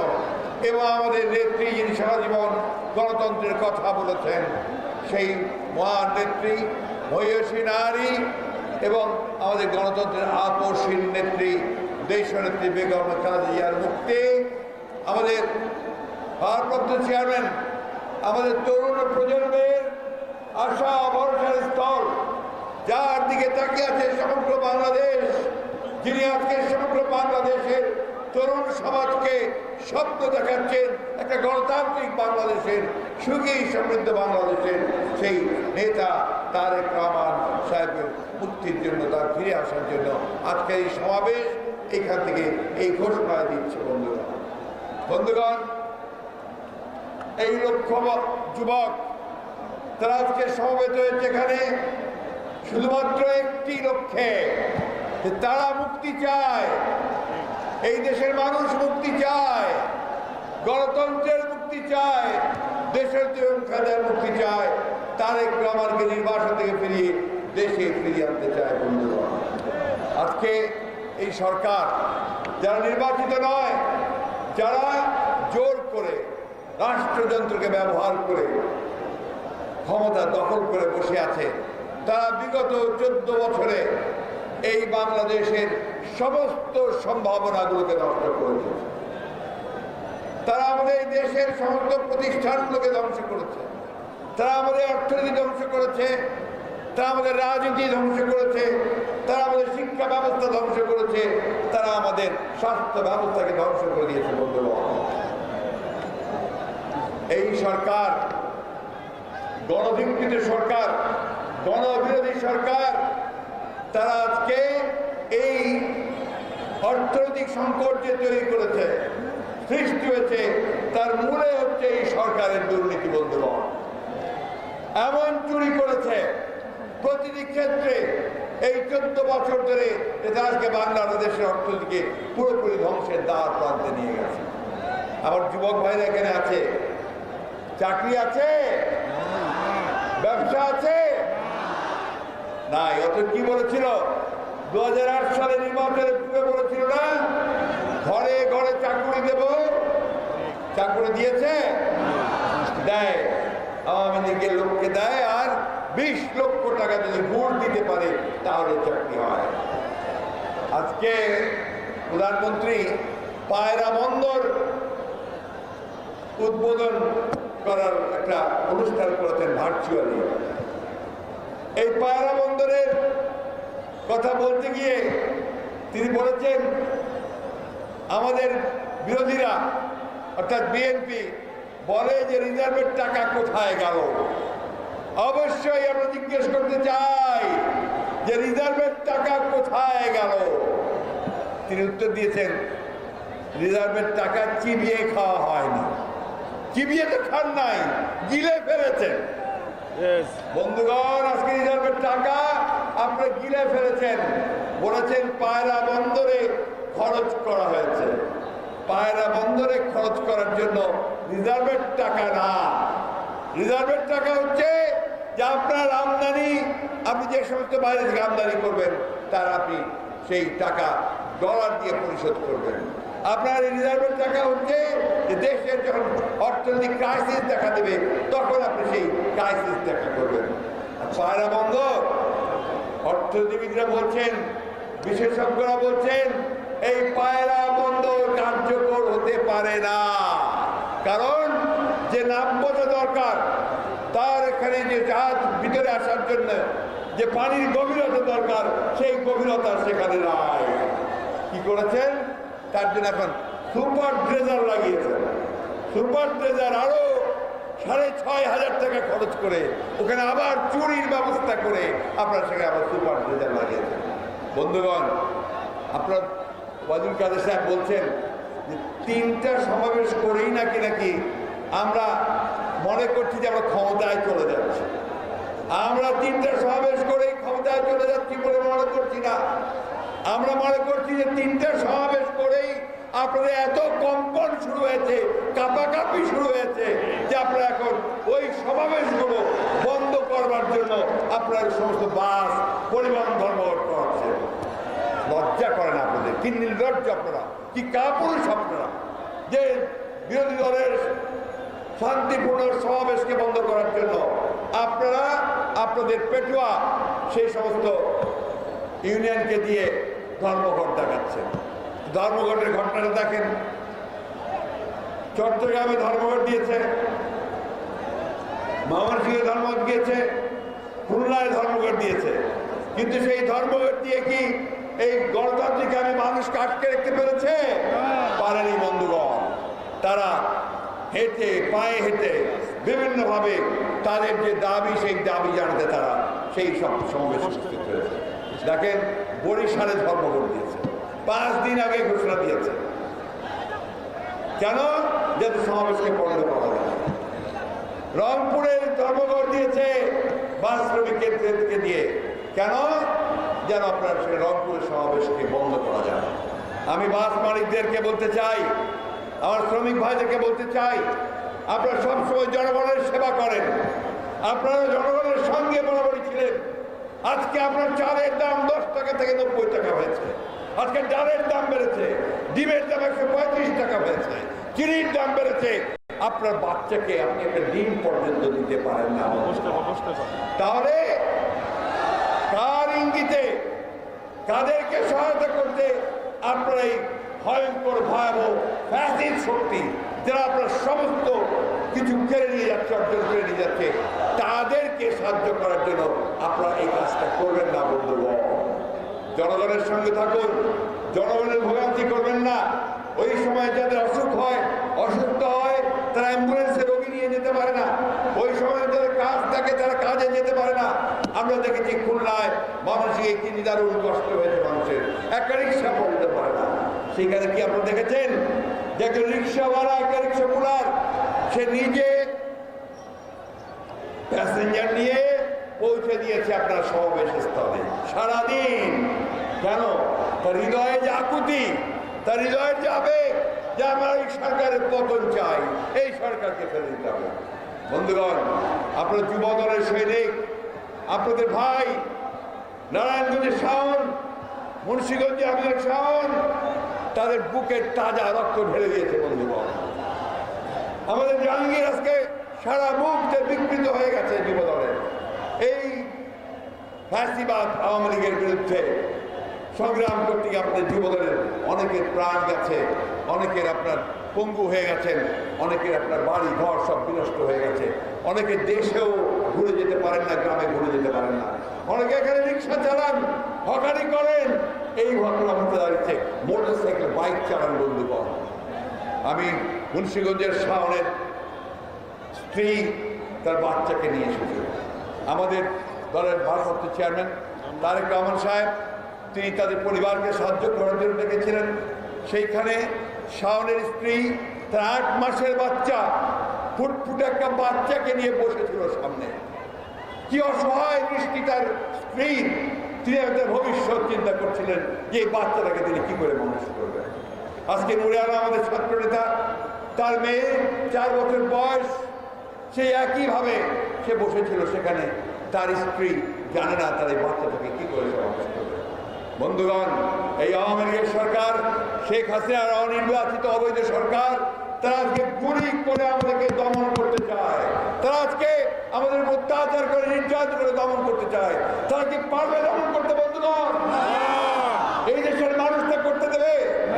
আপনারা যুবকে পিতা করতে দেবেন? বন্ধুগণ, নির্বাচন করতে চায়। কিসের নির্বাচন?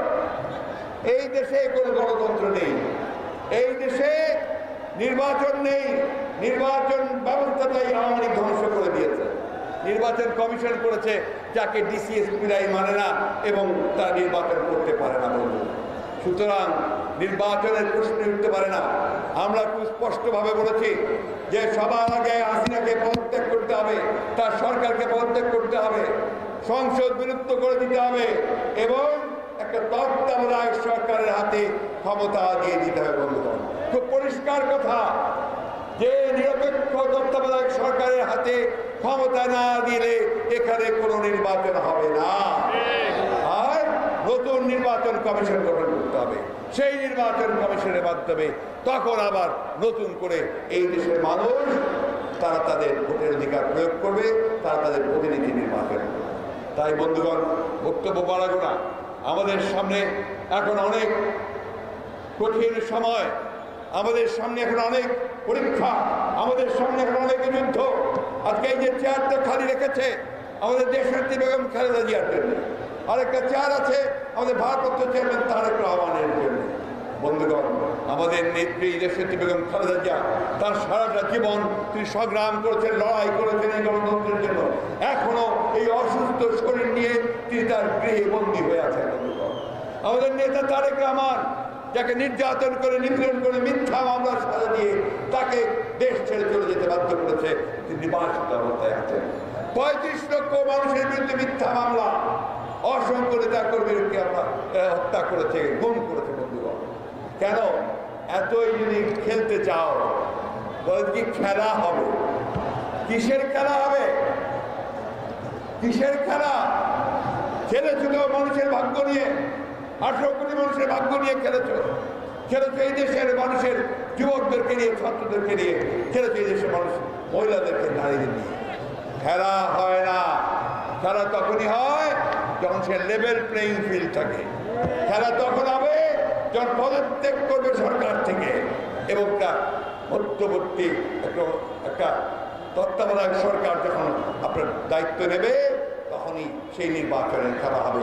এছাড়া কোনো খেলা তোমাকে খেলতে দেওয়া হবে না, খেলতে দেওয়া হবে না। এই দেশের মানুষ আর কখনোই সেটা দেবে না। বন্ধুগণ, তাই এই যুবক ভাইয়ের কাছে আমার আবেদন যে পৃথিবীতে যা কিছু পরিবর্তন এসেছে, সব পরিবর্তন নিয়ে এসেছে যুবকেরা, তরুণেরা। বন্ধুগণ, আজকে সেই তরুণ যুবকদেরকে জেগে উঠতে হবে। এবং কিছুক্ষণ আগে আমাদের এক বক্তা বলেছেন যে এখন যৌবন যাওয়ার, যুদ্ধে যাওয়ার সময় না। এখন যৌবন যার, যুদ্ধে যাওয়ার সময় তার। তাই বন্ধুগণ, আমাদের নেতা তারেক রহমান সাহেব কি বলেছেন? ফয়সালা কোথায় হবে?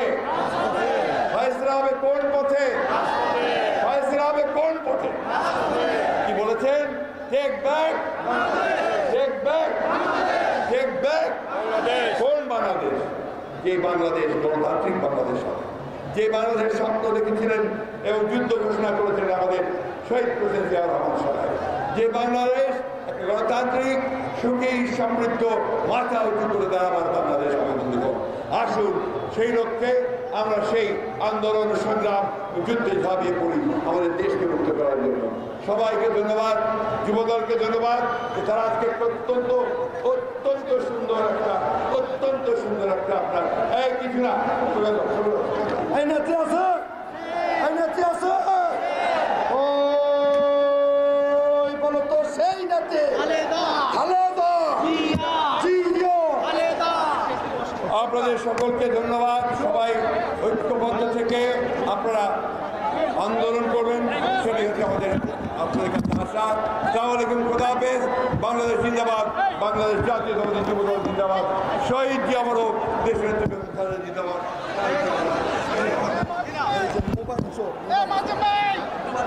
এই মোবাইল চোর আসছে আপনারা।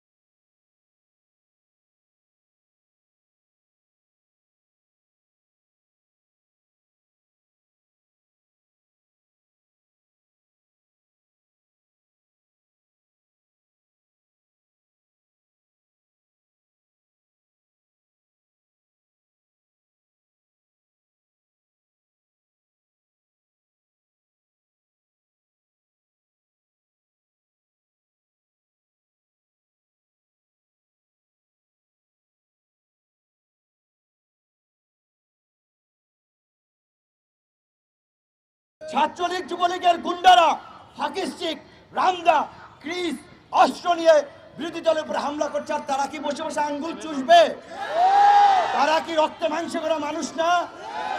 আঘাত আসলে প্রতিটি আঘাতের পাল্টা আঘাত আপনাদেরকে করতে হবে। নির্বাচন কমিশনার সাংবিধানিকভাবে অনেক শক্তিশালী, তার কথা না শুনে কিভাবে ডিসিএসপিরা হট্টগোল করে, বেচারা নিরুপায় হয়ে অপমানিত বোধ করে বলেছেন, আপনারা কি আমার কথা শুনবেন? সবাই সবাই না, অধিকাংশ বলেছে যে আমরা আপনার কথা শুনবো না। তো নির্বাচনের আগেই যদি নির্বাচন কমিশনকে পাত্তা না দেয়, তার কথা না শুনে নির্বাচনের সময় শুনবে না। 2018 সালে যারা এই ভোট ডাকাতির ছকে জড়িত ছিল, শেখ হাসিনা সেই নেটওয়ার্ককে আবার চালু করেছেন যে সামনে কিভাবে আবার একটা ডাকাতির নির্বাচন করা যায়। তাদের মিশন তারা ইতিমধ্যেই যখন দেখেছে, এতদিন রাস্তায় ছিল, বলা চলে যে সমস্ত দলগুলো বিচ্ছিন্নভাবে আজকে এত হত্যাযজ্ঞ, দমন পীড়ন, বাসা থেকে তুলে নিয়ে যেয়ে তার লাশ পাওয়া যাচ্ছে, বাড়িতে সেই রক্ষী বাহিনীর তাণ্ডবের মতো আজকে ছাত্রলীগ যুবলীগ তাণ্ডব চালাচ্ছে। তারপরেও কিন্তু মানুষকে আন্দোলন সংগ্রাম থেকে, রাজপথের আন্দোলন সংগ্রাম থেকে বিরত রাখা যাচ্ছে না। তাদের টেনশন বেড়ে গিয়েছে। আমাদের আরেকজন নেতৃবৃন্দ বলেছেন, একজনে বলেন বেহেশতে আসি, আরেকজনে বলেন বাংলাদেশের সাথে অমুক দেশের স্বামী স্ত্রীর সম্পর্ক। কে কি বলছেন, টালমাটাল হয়ে গিয়েছেন। তো এই আন্দোলনের ধারা যদি আমরা অব্যাহত রাখতে পারি, শুধু টালমাটাল না, এরা পাগল হয়ে যাবে। এদেরকে পাগল করেই এদেরকে পাবনা পাঠাতে হবে, সরকার থেকে বিদায় নিতে হবে। আমরা বারবার বলছি, বর্তমানে এই সরকারের বিদ্যমান কাঠামোতে সুষ্ঠু নির্বাচন সম্ভব নয়। আমরা সমস্ত বিরোধী দলগুলো যখন বলছি যে একটা রাজনৈতিক আলোচনার ভিত্তিতে, ঐক্যমতের ভিত্তিতে একটা অন্তর্বর্তীকালীন সরকার প্রতিষ্ঠা করতে হবে। অন্তর্বর্তীকালীন সরকারের কাজ হবে সমস্ত সরকারি কর্মকর্তা কর্মচারী প্রশাসনের মধ্যে দলকানা দুর্বৃত্তদেরকে চিহ্নিত করে তাদেরকে স্যাক করা। প্রশাসনের কাজ হবে দুর্নীতিবাজদেরকে অপসারণ করা। সেই অন্তর্বর্তীকালীন সরকারের কাজ হবে জনগণ যেন ভোট দিতে পারে, এই বিতর্কিত ইভিএম বাতিল করে স্বচ্ছ ব্যালট বাক্সে ভোট নেওয়ার ব্যবস্থা করা। সমস্ত রাজনৈতিক দলগুলো যখন একইভাবে কথা বলছে, তখন সরকারি দলের বিনা ভোটের মন্ত্রীরা, গোয়ার বলছে এই অর্থে যে যার মানে নিজে যেটা বোঝে ওই জায়গায় লিমিটেড থাকে, বাইরে অন্যের কথা বুঝতে চায় না। তো এই গোয়ার মন্ত্রীরা বলছেন যে কি, যে তত্ত্বাবধায়ক সরকার ব্যবস্থা আর ফিরে আসবে না, শেখ হাসিনার অধীনে নির্বাচনে অংশ নিতে হবে। এটা কি মামুর বাড়ির আবদার? আপনারা 96 সালে নিয়েছিলেন, সেদিন কেন তত্ত্বাবধায়ক সরকারের জন্য 170 দিন আন্দোলন করেছিলেন? আজকে যে এই সমস্ত কথা বলছেন, লজ্জা করছে না? সংবিধানের দোহাই দিচ্ছেন, এই সংবিধানকে কেটে ছিঁড়ে এখন আপনারা মানুষের ব্যবহারের অনুপযোগী করে তুলেছেন। এই সংবিধান নতুন করে রচনা করতে হবে, নতুন করে বিনির্মাণ করতে হবে। কাজী 17 বার যেহেতু সংবিধান সংশোধন হয়েছে, দেশ জাতির প্রয়োজনে আরো একবার অবশ্যই সংবিধান সংশোধন হবে। আপনারা যতই আজে বাজে গায়ের জোরে কথা বলেন, ঔদ্ধত্য নিয়ে কথা বলেন, আপনাদের পায়ের তলায় মাটি ইতিমধ্যে সরে গেছে। আমি রাজনৈতিক দলের বন্ধুদেরকে বলবো, ওরা আমাদেরকে ভয় দেখাচ্ছে, ওরা আমাদেরকে ভয় দেখিয়ে ঘরে উঠিয়ে দিতে চায়। ইতিমধ্যে বিরোধী দল বলেছে তাদের হাতে যে এই যে বাঁশের মাথায় লাঠি, পতাকা, কেন তারা পতাকা নিল? ছাত্রলীগ যুবলীগের গুন্ডারা হকি স্টিক, রামদা, ক্রিস, অস্ত্র নিয়ে বিরোধী দলের উপরে হামলা করছে, আর তারা কি বসে বসে আঙ্গুল চুষবে? তারা কি রক্তে মাংসে করা মানুষ না? আঘাত আসলে প্রতিটি আঘাতের পাল্টা আঘাত আপনাদেরকে করতে হবে। পাল্টা আঘাত না করলে আন্দোলন সংগ্রামে বিজয়ী হওয়া যাবে না। এই প্রতিবাদকে চরম আঘাত করতে হবে। বঙ্গবন্ধুর মতোই বলতে চাই, তিনি বলেছিলেন আমি এই খুনেদের সমাজের মধ্যে আঘাত করতে চাই, যেমনি আঘাত করেছিলাম পাকিস্তানিদের বিরুদ্ধে। আমরা আজকে বলতে চাই এই শেখ হাসিনার ফাঁসিবাদের বিরুদ্ধে আমাদেরকে চরম আঘাত করতে হবে। সেই আঘাতে তাদের ফাঁসিবাদ তছতছ করে দিতে হবে। মা বাবার কাছ থেকে বিদায় নিয়ে এসেছি, আমার আপনাদেরকে বলো বিদায় নিয়ে রাস্তায় আসতে হবে। শেখ হাসিনার পতন ঘটানোর জন্য রক্ত দিতে হবে, লাশ হতে হবে। সেই লাশ আপনি হবেন না রক্ত আপনার যাবে আমরা জানি না। আপনার আমার চলার সাথী বন্ধুরা অনেকেই মরে গিয়েছেন, গাড়ির নিচে পড়া, নদীতে পড়ে, আগুনে পড়ে অনেকেই মারা গিয়েছেন। আপনার আমি চলে যেতে পারতাম, কারণ জীবনের এত মায়া করে লাভ হবে না। আজকে আমরা দেশের আজকে অর্থনীতিতে বিপর্যয়, এই লুটেরা দুর্বৃত্তরা দেশের টাকা বাইরে পাচার করে আজকে রিজার্ভ ফাঁকা করে ফেলেছে, অর্থনৈতিক সংকটে ফেলেছে, গ্যাস বিদ্যুতের সংকট। কাজেই আজকে যারা রাজনীতি করছেন না, তামাশা দেখছেন যে রাজনৈতিক দলগুলোই শেখ হাসিনার পতন ঘটাবে, আপনারাও কিন্তু বিপদ থেকে রক্ষা পাবেন না।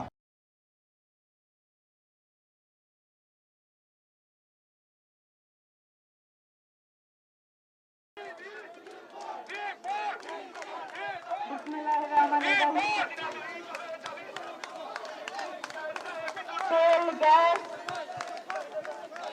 এবং বিদ্যুৎ এবং জ্বালানি খাতে অব্যবস্থাপনার কারণে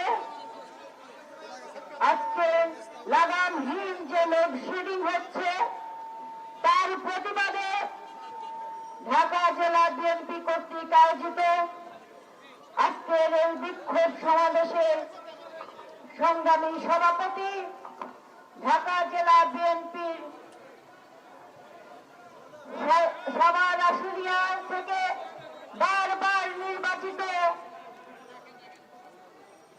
সাবেক এমপি, ঢাকা জেলা বিএনপি সংগ্রামী সভাপতি ডাক্তার দেওয়ান খন্দকার, ডাক্তার দেওয়ান সালাউদ্দিন বাবু উপস্থিত আজকের এই বিক্ষোভ সমাবেশে জাতীয় এবং ঢাকা জেলা 10টি ইউনিট থেকে উপস্থিত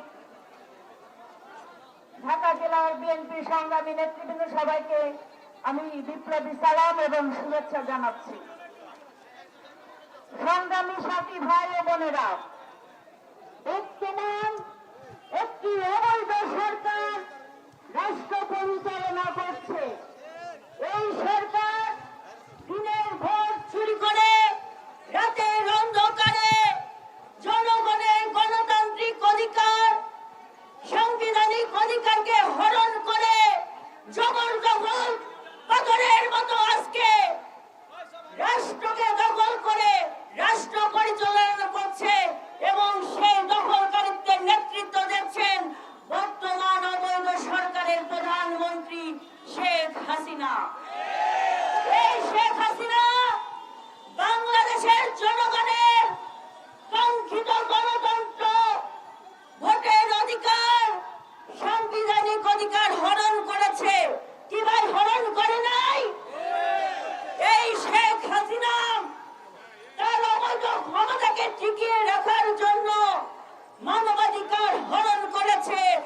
নারীদের অধিকারকে হরণ করেছে। হরণ কি করে নাই? এই শেখ হাসিনা বাংলাদেশের জনগণের ভাগ্য নিয়ে ছিলিমিলি খেলছে, জনগণের সাথে তামাশা করছে। পদ্মা সেতু বলে তার বাপের নামে তৈরি করেছে। আরে শেখ হাসিনা 18 কোটি জনগণের ট্যাক্সের টাকায় ওই পদ্মা সেতু নির্মিত হয়েছে। ওই পদ্মা সেতুতে যেমন আমার অধিকার, তেমন 18 কোটি জনগণের অধিকার। কারণ বাপের টাকায় পদ্মা সেতু নির্মিত হয় নাই। বরং শেখ হাসিনা, আমি তোমাকে বলে দিতে চাই, এই 18 কোটি জনগণের রক্তে মাখা কষ্টের দ্বারা যে ট্যাক্সের টাকা তুমি অবৈধভাবে পদ্মা সেতুর নামে বিভিন্ন খাতে লুটপাট করেছো, দুর্নীতি করেছো, তার জন্য জনগণের কাতারে তোমাকে দাঁড়াতে হবে। আজকে আমাদের বিচার বিভাগের কোনো স্বাধীনতা নাই। সাবেক বিচারপতি বলে গিয়েছে এসকে সিনহা তার নিদর্শন প্রদর্শন কিভাবে এসকে সিনহাকে রাতের অন্ধকারে সপরিবারে দেশের বাইরে যেতে তুমি বাধ্য করেছো। এটাই হলো বাংলাদেশের চিত্র, এটাই হলো বাংলাদেশের আপমর জনগণের ভাষা। শেখ হাসিনা সেই ভাষা শুনতে পাচ্ছে না। কেন শুনতে পাচ্ছে না? কারণ শেখ হাসিনার দরকার ক্ষমতা, তার বোনের দরকার টাকা। জনগণের পকেট কেটে সেই টাকা তাকে দিতেই হবে। এটাই হলো শেখ রেহানার আবদার। আর শেখ হাসিনার 14 গোষ্ঠী লুটপাটের জন্য তার এমপি, মন্ত্রী, আমলা, প্রশাসন সকল সাংবিধানিক প্রতিষ্ঠানকে আজকে দুর্নীতিগ্রস্ত করছে। তাই তো আজকে জনগণের হাতে হেরিকেন ধরাই দিয়ে যে আগুন জ্বালিয়েছ শেখ হাসিনা, সেই আগুনে তোমাকে জ্বলতে হবে, সেই আগুনে তোমাকে জ্বলতে হবে। আপনারা জানেন আমাদের নেত্রী যিনি জনগণের কথা বলে, দেশনেত্রী বেগম খালেদা জিয়া আজকে বিনা দোষে বিনা কারণে এই অবৈধ প্রধানমন্ত্রী শেখ হাসিনার প্রতিহিংসার শিকার। আজকে আমাদের নেতা বাংলাদেশের 18 কোটি জনগণ যার দিকে তাকিয়ে আছে। আজকের দিনে শেখ হাসিনা তুমি লিখে রাখো, নিপুণ রায় ভবিষ্যৎবাণী করছে আগামী দিনে বাংলাদেশের প্রধানমন্ত্রী হবে তারেক রহমান। আর তারেক রহমানের হাতকে শক্তিশালী করার জন্য আমরা জাতীয়তাবাদী দল আছি। আপনারা জানেন এই সরকার আজকে যে দুর্নীতি করছে, যে লুটপাট করছে, নারী নির্যাতন, শিশু পাচার থেকে শুরু করে আজকে সরকারের পায়ের তলার মাটি নাই। আজকে শেখ হাসিনার বিদায় ঘটনা বেঁধে গেছে, শেখ হাসিনার পতনের ঘটনা বেঁধে গেছে। আর সেই পতনের ঘটনার জন্য শেখ হাসিনা আজকে বলে ক্ষমতায় না থাকতে পারলে পিঠের চামড়া কারো ঠিক থাকবে না। অর্থাৎ শেখ হাসিনা বুঝে গেছে তার পিঠের চামড়া আর বেশি দিন থাকবে না।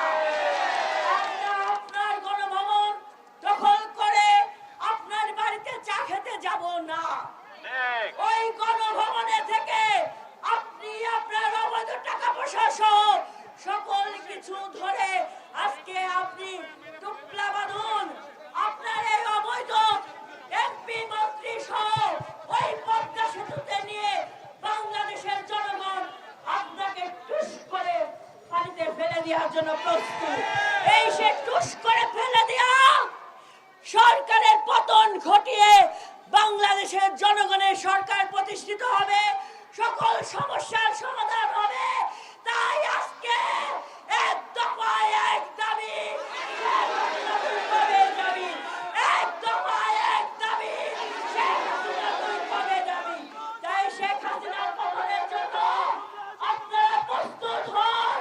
দেশ নায়ক জনাব তারেক রহমানের ডাক আসছে এবং সেই সেই ডাকে 18 কোটি জনগণ দেশনায়ক জনাব তারেক রহমানের আহ্বানে ঢাকা জেলার প্রত্যেকটি পয়েন্ট জনগণ দ্বারা দখল করে আন্দোলনের মাধ্যমে রাজপথে ফয়সালা আনবো। নেতা তোমার ভয় নাই, আমরা আছি তোমার সাথে। নেতা তোমার ভয় নাই, রাজপথের ভয় নাই। বাংলাদেশ যাবে কোন পথে? ফয়সালা হবে রাজপথে। হটাও মাফিয়া, বাঁচাও দেশ, টেক ব্যাক বাংলাদেশ। হটাও মাফিয়া, বাঁচাও দেশ, টেক ব্যাক বাংলাদেশ। তারেক রহমান জিন্দাবাদ, জিন্দাবাদ। আমাদের জাতীয়তাবাদী দলের প্রতিষ্ঠাতা শহীদ প্রেসিডেন্ট জিয়াউর রহমান চিরঅমর হোক। আগামী দিনের আন্দোলনের জন্য প্রস্তুত হন, ঘরে থাকার সময় নাই। ধন্যবাদ।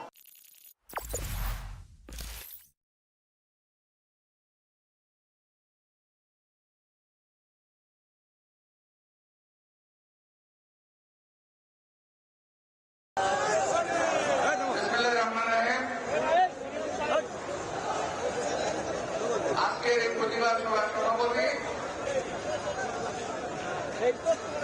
দলের সংগ্রামী সভাপতি শ্রেণীপদ উপস্থিত বিএনপির বিদ্রোহী মহাসচিব মঞ্চ আমার সকলের ভাইয়েরা, আমার সামনে অভিষ্ট আমার ছোট ভাইয়েরা, রাজপথে লড়াকু সৈনিক ভাইয়েরা, জেল খাটা, গুলি খাওয়া, গুম হওয়া আমার সকল ভাইয়েরা, আসসালামু আলাইকুম। জ্বালানি তেলের অস্বাভাবিক মূল্যবৃদ্ধির প্রতিবাদে মোলা স্বেচ্ছাসেবক দলের আব্দুর রহিম জেলা ছাত্র দলের সভাপতি প্রতিবাদে আজকের এই সভা। আমার একটি প্রশ্ন, আমি বেশি বক্তব্য রাখবো না। আমার একটি প্রশ্ন, আব্দুর রহিম নুরে আলম ওরা কি চুরি করেছিল? ওরা কি ডাকাতি করেছিল? ওরা কি নিজের স্বার্থে কোন কাজ করতে গিয়েছিল? নিজের স্বার্থে তারা কি করতে যায় নাই। ওরা দেশের মানুষের জন্য, দেশের মানুষের প্রতি অন্যায় করছে, দেশের মানুষের প্রতি অবিচার করছে। এইটা দেখে এটা রাজপথে নেমে এসেছিল, যেমনি আপনারা রাজপথে নেমে এসেছেন। তার জন্য আমরা কি বলতে পারি আজকে কথাটা যে আমরা এই সরকারের বিরুদ্ধে, এই সরকারের দ্রব্যমূল্য বৃদ্ধির প্রতিবাদে অন্তত 1000 মিটিং করেছি সারা বাংলাদেশে, করছি না ভাই? কিন্তু এই সরকারের কোন কর্ণপাত নাই। এই সরকার কেন করছে না? ইচ্ছা মতো রাতের আধারে যেমনি করে ডলার পাচার করছে, তেমনি করে দেশের মানুষের পকেট কাটছে। আজকে জেলিস্টার পত্রিকার নিউজ বেরিয়েছে কদিন আগে, বিদ্যুৎ জ্বালানি মন্ত্রী বললেন আমার প্রাইস বাড়ানোর কারণ আমরা দেউলিয়ার হাত থেকে বাঁচতে চাই। আমার তো তহবিল খালি হয়ে গেছে। আমাদের কথা হল গত 3 বছরে 53,000 কোটি টাকা রেন্টাল উইথ রেন্টালের নামে পাচার করে দিয়েছেন, তহবিল খালি হয়ে গেছে। বাংলাদেশ ব্যাংকে 8,000 কোটি টাকা পাচার করে দিয়েছেন, তহবিল খালি হয়ে গেছে। আজকে ডলারের মূল্য 100 টাকার উপরে, 112 টাকার মতো। দেশের টাকা নাই, পয়সা নাই। এখন IMF এর হাতে হাত পেতেছেন, IMF টাকা দেবে, শর্ত দিয়েছে। আপনারা এখন হঠাৎ করে জ্বালানি তেলের মূল্য বৃদ্ধি করলেন। এই যে জ্বালানি তেলের মূল্য বৃদ্ধি করলেন, একে একে ঘোষণা দিয়ে আপনারা বহু কিছু মূল্য বৃদ্ধি করেছেন। এই দেশের মানুষের নাবিশ্বাস হয়ে গেছে, মানুষ আজকে বাজার করতে পারে না।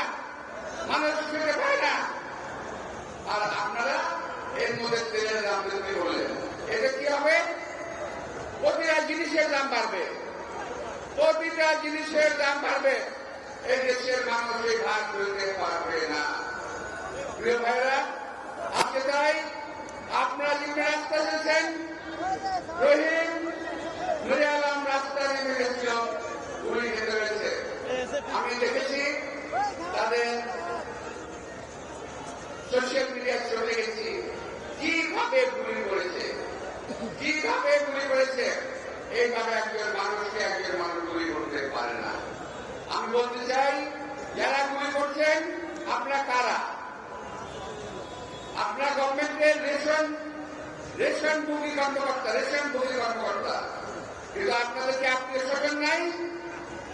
তারা কি এই মূল্য বৃদ্ধিতে ক্ষতিগ্রস্ত হবে না? আপনার ভাই, আপনার বোন, আপনার বাবা, আপনার চাচা, আপনার সকল আত্মীয় স্বজন এই মূল্য বৃদ্ধির বাইরে ফিরে যাবে না, তারা ওই দিল্লি বৃদ্ধি শিকার হবে। সুতরাং গুলি করার সময় সাবধানে গুলি করেন। একটি কথা বলতে চাই, এই গুলি কিন্তু আমার পকেটের পয়সায় কেনা, আমার ট্যাক্সের টাকা দিয়ে কেনা। এই গুলি কিন্তু আপনি যখন তখন ব্যবহার করেন না। গুলি কিন্তু রাস্তায় ব্যবহার হতে পারে, মনে রাখবেন। এই বন্দুকের ব্যারেল কিন্তু যে কোনো সময় ঘুরে যাবে, এর মনে রাখবেন। কোন সময় কোন সরকার সবসময় ক্ষমতায় থাকে নাই। আজকেও ক্ষমতায় থাকতে এই সরকার ক্ষমতায় থাকতে পারবে না।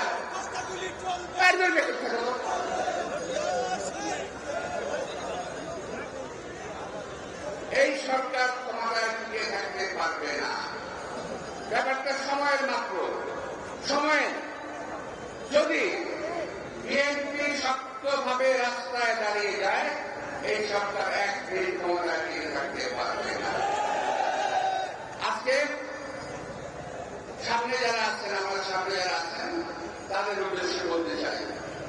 মঞ্চে যারা আমার জাতীয় বেড়ারা আছেন, তাদের উদ্দেশ্যে বলতে চাই, আজকের মঞ্চ যুবদলের মঞ্চ, ঠিক না ভাই?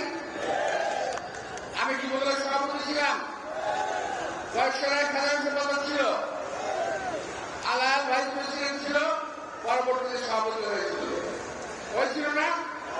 আমাদের সবাই যুবদলের নেতৃত্বে 3 মাস সরকারের পতন ঘটিয়েছি। আমরা পতন ঘটিয়েছি। আজকে কেন আমরা এত জাতীয় মঞ্চে থাকতে আমরা সরকারের পতন করবে না? আমরা দেখতে চাই আমাদের সকল ভাইয়েরা, সকল সোনালী ফসল, সকল বীর, সকল নেতৃবৃন্দ রাজপথে থাকবেন, পেছনে কর্মীবৃন্দ থাকবেন। আমরা আগে থাকবো, ইনশাআল্লাহ এই সরকারের পতন করাবো। আরেকটা কথা বলি, শোনেন।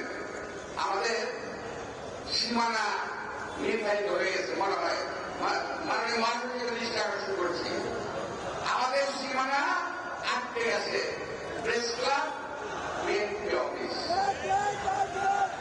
এর বাইরে যদি আমরা যেতে না পারি, কখনোই আমাদেরকে পথ করানো যাবে না। আমাদেরকে এর বাইরে বেরিয়ে আসতে হবে, আমাদেরকে মিছিলে নামতে হবে, আমাদেরকে হরতালে যেতে হবে, আমাদেরকে অবরোধে যেতে হবে। এই সরকারের পতন করবে, নইলে এই সরকারের পতন করবে না। প্রিয় ভাইরা, অনেক কথা বললাম, অনেক কিছু চালু হয়ে গেছে আমাদের বিরুদ্ধে। আবারও আর কিছু বলতে চাই না। আপনাদের সবাইকে আন্তরিক শুভেচ্ছা জানিয়ে ইনশাআল্লাহ রাজপথে আপনাদের সাথে দেখা হবে। আমি একটা কথা বারবার বলি, আমার ছেলেরা যখন রাজপথে থাকবে, আমরা তখন তাদের রাজপথে আমরা একা ছেড়ে দেবো না, আমরা তাদের সঙ্গে থাকবো। আমরা অভিভাবক হিসেবে সঙ্গে থাকবো, ভয়ের কিছু নাই। একজনই মারা গেছে, 1000 জন জন্ম নিয়েছে, নুরে আলম মারা গেছে, 1000 জন্ম হবে। সুতরাং ভয়ের কিছু নাই। ভাইরা, ইনশাআল্লাহ আমরা কামিয়াব হব। একের পর মিটিং করবো, আমরা এই সীমারেখা গণ্ডির বাইরে গিয়ে মিটিং মিছিল করবো, আমরা ইনশাআল্লাহ জয়লাভ করবো। আপনাদের সবাইকে আন্তরিক শুভেচ্ছা, ধন্যবাদ।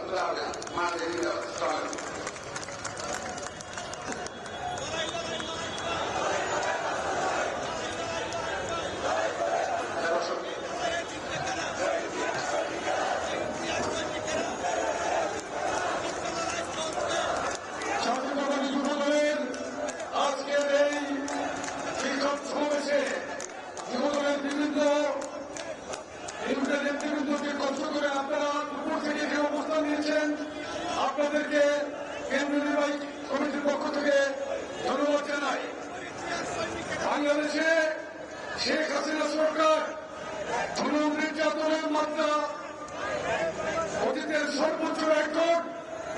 অতিক্রম করেছে। দেশনায়ক জনাব তারেক রহমান ভোলার হত্যাকাণ্ডের পর বিএনপির একটি উচ্চ ক্ষমতা সম্পন্ন প্রতিনিধি দল জাতীয় স্থায়ী কমিটির সম্মানিত সদস্য জনাব জয়চন্দ্র রায়ের নেতৃত্বে ভোলা গিয়েছিল। আমিও সেই প্রতিনিধি দলের একজন ঘনিষ্ঠ সদস্য হিসেবে অন্তর্ভুক্ত ছিলাম। যার জন্য ভোলাতে 3 দিন জনগণের সরকার ছিল, বিএনপি নিয়ন্ত্রণ ছিল ভোলা। অতীতে আওয়ামী লীগ হত্যাকাণ্ড অত্যাচার করে পার পেয়ে গেছে। ভোলার ঘটনায় ইতিমধ্যে বাংলাদেশে দেশনায়ক তারেক রহমানের ক্যারিজমাটিক লিডারশিপে ইতিমধ্যে প্রমাণিত হচ্ছে। বাংলাদেশে অত্যাচার করে অন্যায় করে এই আওয়ামী সরকার পার পাবে না। আমি একটি পরিসংখ্যান যুবদলের সাধারণ সম্পাদক হিসেবে বক্তব্য দেওয়ার কথা ছিল, কিন্তু শারীরিক অসুস্থতার কারণে আমি বক্তব্য দেইনি। আমি একটি কথা বলতে চাই। ডক্টর আলী রিয়াজ কিছুদিন আগে একটি নিবন্ধ লিখেছেন, গত 1 দশকের ভয়াবহ দুর্নীতির ফলে ক্ষুদ্র একটি গ্রুপের মানুষকে এই সরকার বিপুল সম্পদের মালিক হওয়ার সুযোগ দিয়েছে। পর্যবেক্ষণ সংস্থা গ্লোবাল ফিনান্সিয়াল ইন্টিগ্রিটির তথ্য মতে এই সময়ে বাংলাদেশ প্রত্যক্ষ করছে বিপুল অর্থের পাচার। 2009 থেকে 2018 সালের মধ্যে আমদানি রপ্তানি পণ্যের মূল্য বিষয়ক ইনভয়েসের মাধ্যমে বছরে 827 কোটি ডলার পাচার হয়েছে। গত 1 থেকে 1 দশকের সুযোগকারীতে বাংলাদেশিদের এই আওয়ামী চিন্তায় যে পরিমাণ অর্থ বিদেশি গিয়েছে তা বাংলাদেশের 2021 সালে বৃদ্ধি পেয়েছে 55.1%। এই সুযোগ প্রমাণ করে বাংলাদেশ থেকে ইতিমধ্যে জনগণের কি পরিমাণ অর্থ পাচার হয়েছে। এই পর্যায়ে বক্তব্য রাখছেন আজকের অনুষ্ঠানের সংগ্রামী সভাপতি, যুবদলের সংগ্রামী সভাপতি, সাবেক ছাত্রনেতা জনাব সুলতান সালাউদ্দিন টুকু। জনাব সুলতান সালাউদ্দিন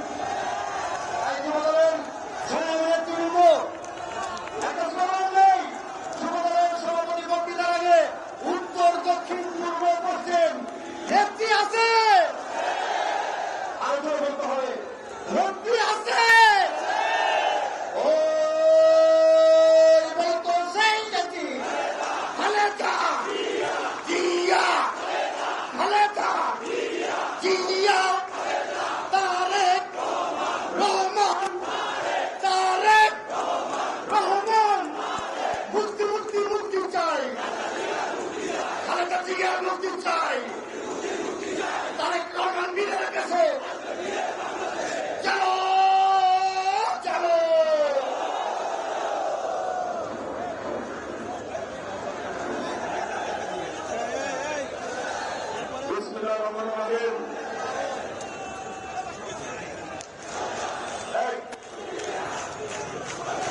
আজকের এই যুবক সমাবেশে প্রধান অতিথি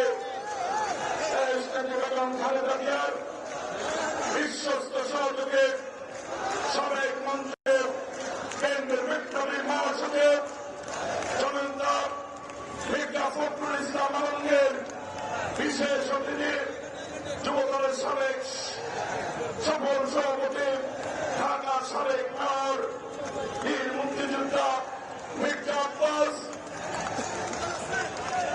যুবদলের সাবেক সাধারণ সম্পাদক, সাবেক মন্ত্রী স্থায়ী কমিটির অন্যতম সদস্য বাবু বয়সচন্দ্র রায়, উত্তর কেন্দ্রীয় বিপ্লবী আহ্বায়ক আমানুল্লাহ মান, দক্ষিণের কেন্দ্রের আহ্বায়ক আব্দুল সালাম, যুবদলের সাবেক সভাপতি অ্যাডভোকেট সৈয়দ নজর হোসেন আলম, খায়রুল কবির খবর, বন্ধুর হক মিলন, শহীদুদ্দিন চৌধুরী হানিফ, যুবদলের সাবেক সভাপতি সাইফুল আলম নীরব, আব্দুল সালাম সাংগঠনিক সম্পাদক বিএনপি, যুবদলের বিপ্লবী সাধারণ সম্পাদক সাবেক ছাত্রনেতা আব্দুল মোনায়েম মুন্না সহ উত্তর কেন্দ্রীয় নেতৃবৃন্দ, উত্তর দক্ষিণ, এই বছর প্রিয় নেতৃবৃন্দ, আমাদের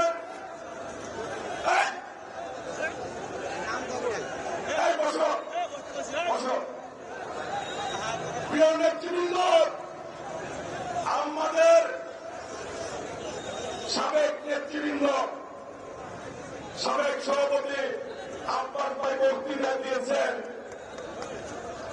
যুবদল স্বৈরাচার বিরোধী আন্দোলনের পতন ঘটিয়েছেন। আমি আপনাদের কাছে প্রশ্ন তুলতে চাই, এই ফ্যাসিস্ট হাসিনার পতন আন্দোলনের জন্য এই জাতীয়তাবাদী যুবদল যুব আন্দোলন করতে সামর্থ্য রাখে ইনশাআল্লাহ। আমরা রাখে কিনা তো হাত তুলে দেখাবো, রাখে।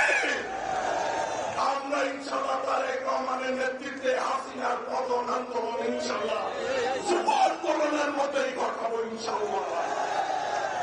প্রিয় ভাইরা, আজকে আমাদের দুইজন সহযোদ্ধাকে হত্যা করা হয়েছে। আমি বলতে চাই, এই পিস দেওয়া রাজপথ যখনই রক্তে রঞ্জিত হয়েছে তখন স্বৈরাচার টিকে থাকতে পারে না। হাসিনাও ইনশাআল্লাহ টিকে থাকবে না। আমাদের নেতা বিএনপি ভারপ্রাপ্ত চেয়ারম্যান দেশ নায়ক তারেক রহমান বলেছে, বাংলাদেশ যাবে কোন পথে? যুবদলের বাড়িতে বলতে চাই, বাংলাদেশ যাবে কোন পথে? বাংলাদেশ যাবে কোন পথে? বাংলাদেশ যাবে কোন পথে? ফয়সালা রাজপথে যুবদল করার সামর্থ্য রাখি ইনশাআল্লাহ। একদিনে ঢুকিছে আমাদের এই প্রোগ্রাম। নাইটিঙ্গেলের মোড়, ফকিরাপুর মোড়, সমস্ত এলাকা যুবদল আজকে সয়লাভ হয়ে গেছে। আমি বলতে চাই, আপনারা কর্মসূচি দেন। যুবদলের সভাপতি সাধারণ সম্পাদক সর্বাগ্যে বুকে তাদের রক্ত ঢেলে দিয়ে আমরা সেই আন্দোলন সফল করব। যুবদলের প্রত্যেকটি নেতা কর্মী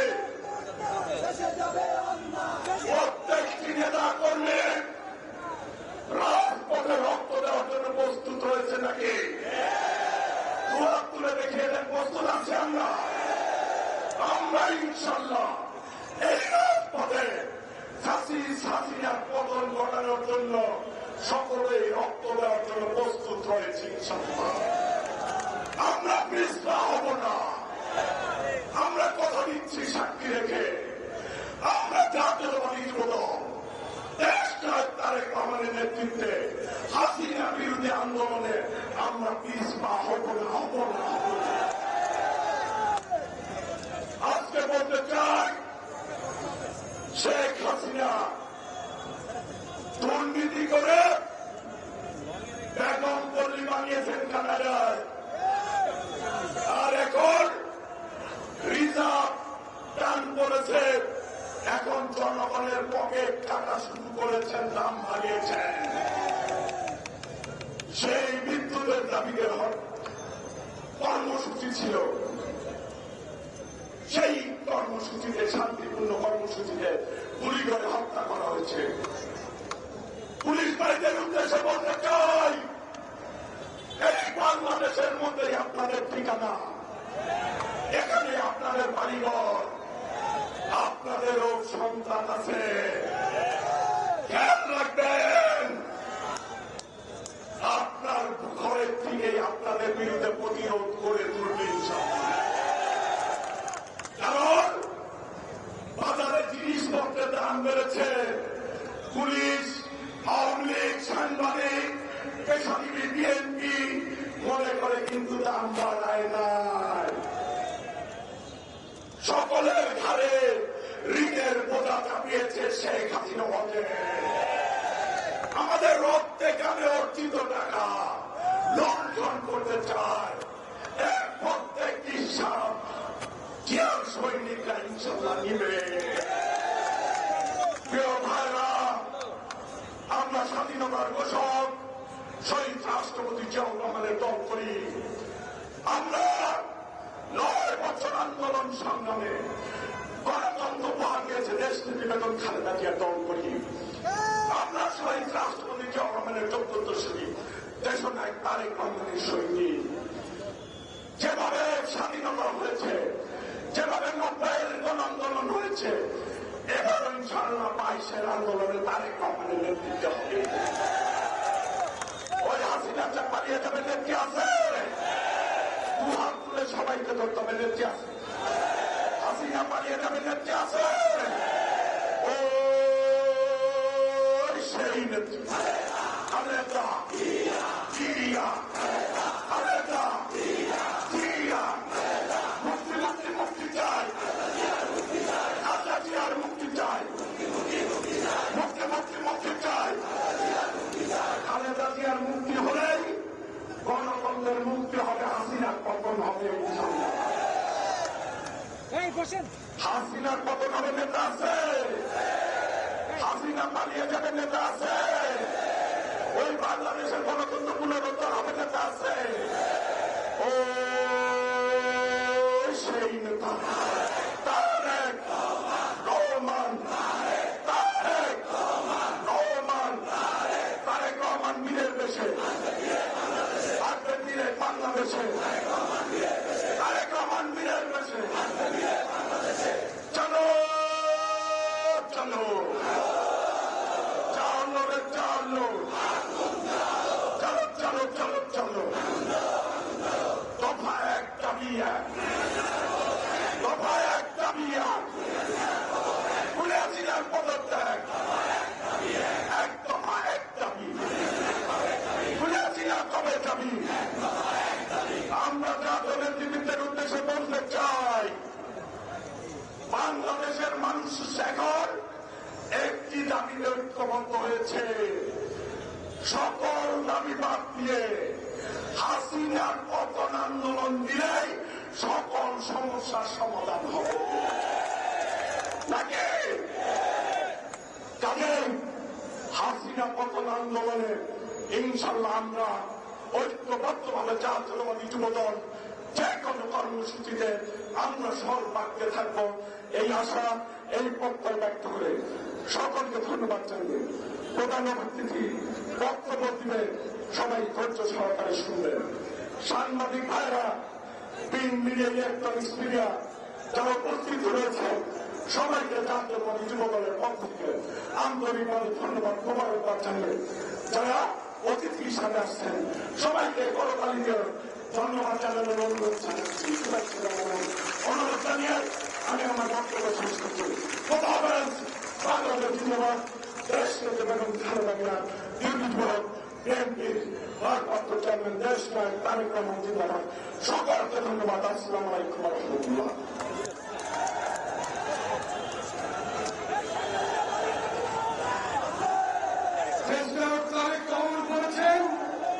বাংলাদেশ যাবে কোন পথে? ফয়সালা বিরাজ পথে। Take back Bangladesh, take back Bangladesh. বাংলাদেশকে পূর্ণ অবস্থা ফিরে নেওয়ার জন্য বলছেন টেক ব্যাক বাংলাদেশ। জাতীয়তাবাদী যুবদলের আজকের এই বিক্ষোভ সমাবেশে এই পর্যায়ে বক্তব্য নিয়ে আসছেন আজকের অনুষ্ঠানের প্রধান আকর্ষণ, আজকের অনুষ্ঠানের প্রধান অতিথি বাংলাদেশ জাতীয়তাবাদী দল বিএনপির সম্মানিত মহাসচিব, ষাটের দশকের তুখর স্বাধীনতা বীর মুক্তিযোদ্ধা জনতা জনাব মির্জা ফখরুল ইসলাম আলমগীর, জনতা জনাব মির্জা ফখরুল ইসলাম আলমগীর।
প্রতিবাদ সভার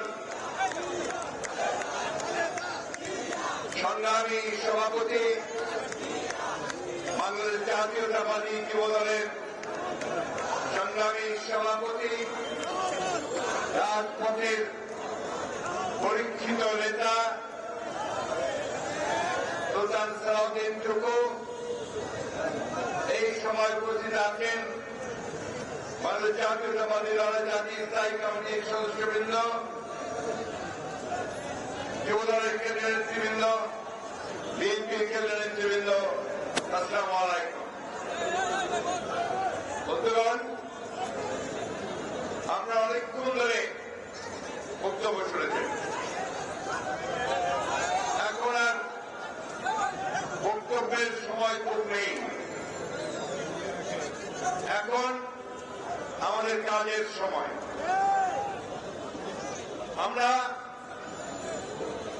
আব্দুর রহিম মারা যাওয়ার পর থেকে,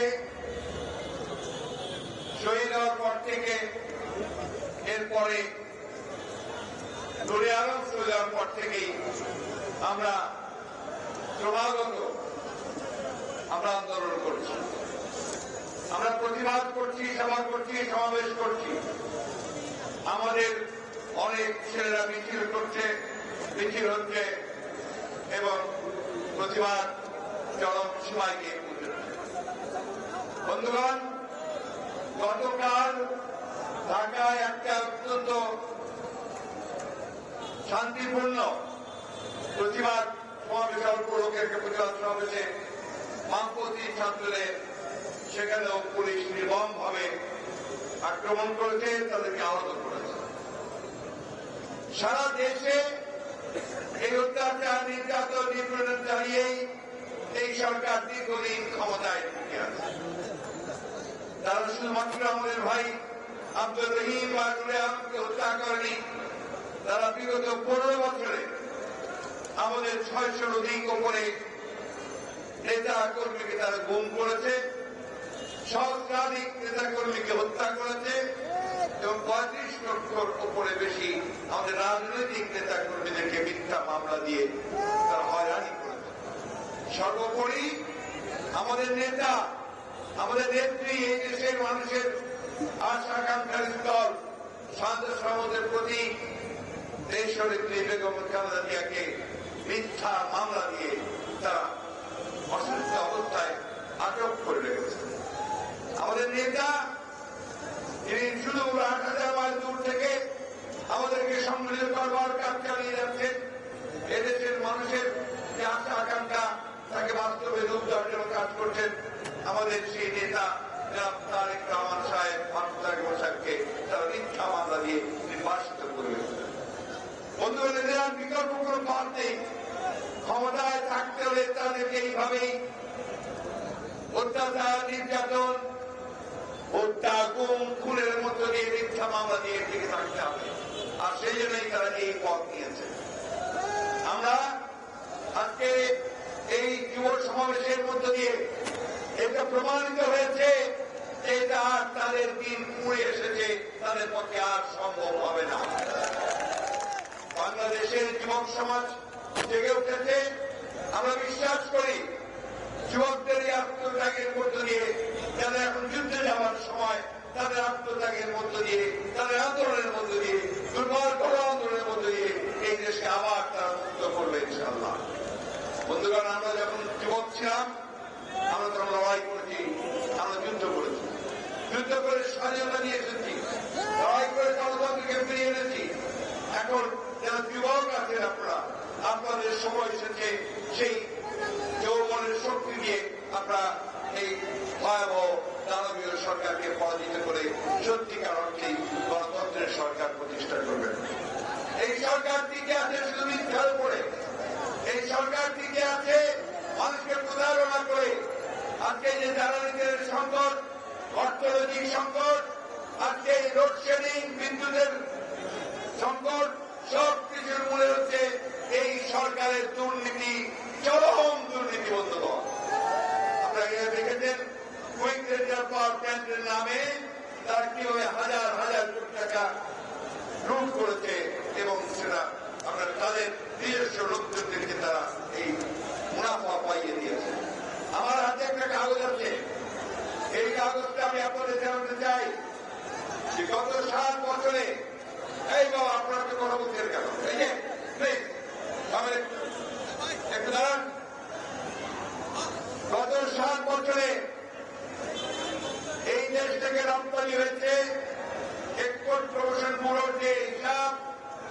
হিসাব অনুযায়ী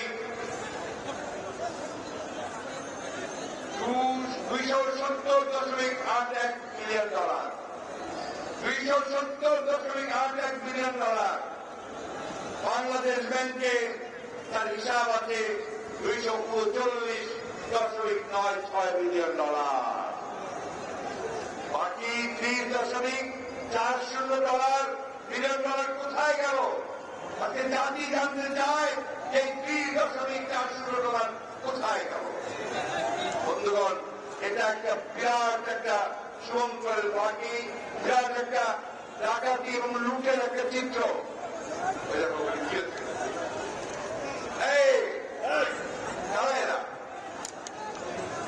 এই বাবা থামো।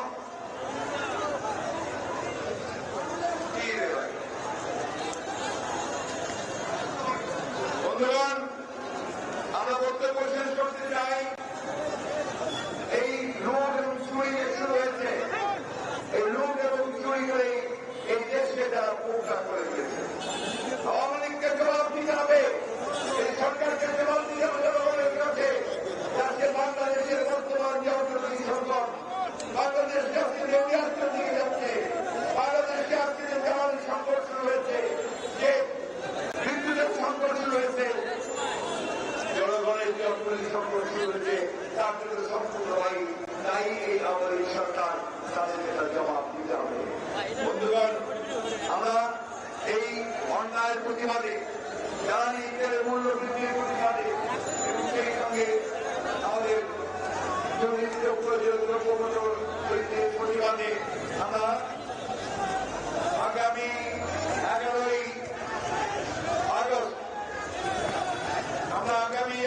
আগস্ট ভোটাভুটি বিএনপির পক্ষ থেকে যে এই অবৈধ সরকারের প্রতি জ্বালানি তেলের মূল্য বৃদ্ধি, পরিবহন খাতে ভাড়া বৃদ্ধি, সকল পণ্যের মূল্য বৃদ্ধি, অসময়ে লোডশেডিং, ভোলায় পরবর্তীতে হত্যার প্রতিবাদে আগামী 11ই আগস্ট বৃহস্পতিবার বেলা 2টায় ঢাকা নয়াপল্টস্থ বিএনপি কেন্দ্রীয় কার্যালয়ের সামনে প্রতিবাদ সমাবেশ হবে এবং 12ই আগস্ট 2022 শুক্রবার সারা দেশে সকল মহানগর জেলা পর্যায়ে প্রতিবাদ সমাবেশ অনুষ্ঠিত হবে। এই হচ্ছে কর্মসূচি। এরপরে আরো বৃহত্তর কর্মসূচি নিয়ে নিশ্চয়ই আমরা সামনের দিকে এগিয়ে যাব এবং এই ভয়াবহ রাজনৈতিক সরকারের পতন ত্বরান্বিত করে যাবো ইনশাআল্লাহ। ধন্যবাদ সকলকে। আমাদের জিন্দাবাদ, আমাদের জাতীয়তাবাদী যুবদল জিন্দাবাদ, শহীদ জিন্দাবাদ, তারেক রহমান জিন্দাবাদ।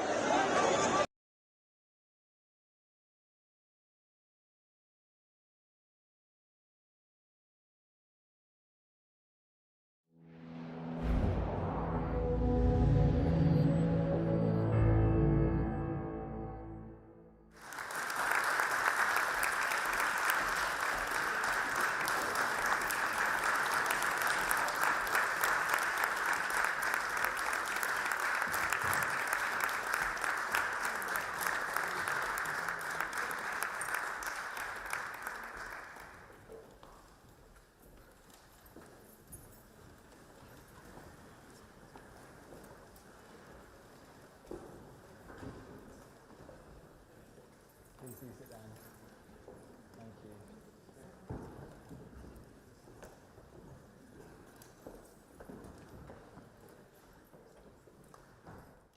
Good afternoon, ladies and gentlemen, and welcome to our panel discussion on Bangladesh. We're going to be talking about the story of Bangladesh from being a basket case, as Henry Kissinger once famously described it, to now when it's arguably a real development role model. I would like to introduce our panellists for you today. Starting from left to right, we have Professor Mutuli Nkube, who is Professor of Public Policy at the Blavatnik School of Government and also the Chief Economist and Vice President of the African Development Bank. Next, we have Dr. Gohar Rizvi, an academic who specialises in international relations and public policy and who is currently the International Affairs Advisor to the Prime Minister of Bangladesh. We then have Professor Sir Paul Collier, Professor of Economics and Public Policy at the Blavatnik School of Government, whose research focuses on international growth and development. And last but not least, we have Dr. Kamal Hossain, the architect of the Bangladeshi Constitution and following Bangladesh's independence in 1971, served as both Law Minister and as Foreign Minister. Please join me in welcoming our panellists today.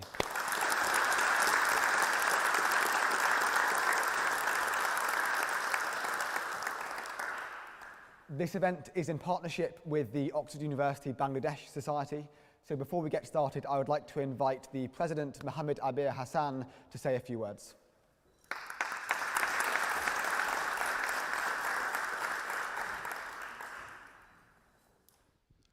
সবাইকে Oxford university Bangladesh সোসাইটির পক্ষ থেকে স্বাগতম।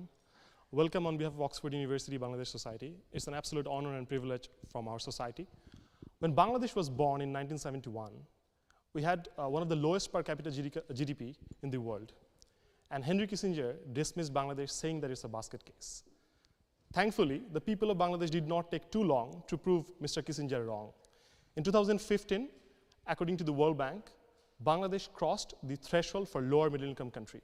Bangladesh's success in terms of poverty reduction, female empowerment, achieving health and sanitation outcomes is remarkable. But having said that, we have a lot of problems and challenges in terms of ensuring political stability and democratic development. We think that the extraordinary journey of Bangladesh from 1971 till today has useful lessons for other developing countries across Asia and Africa. And I'm incredibly grateful that we have an esteemed panel of speakers today to discuss and reflect on these issues and these topics. I personally would like to thank President Robert and his team for making this possible. And it's a great privilege and pride for all the Bangladeshis. And finally, before ending up, I just want to dedicate today's event to all the hardworking people in the forgotten corner of the world who are struggling and working hard every day so that the lives of their future generations are a bit better. Thank you so much. সবাইকে ধন্যবাদ।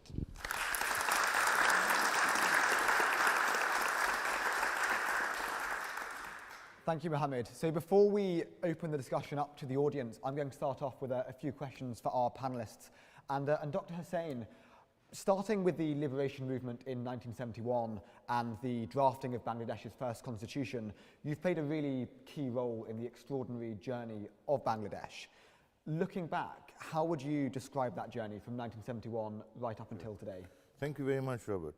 It is important to remember that our liberation struggle was a people's struggle to secure political, economic and social justice.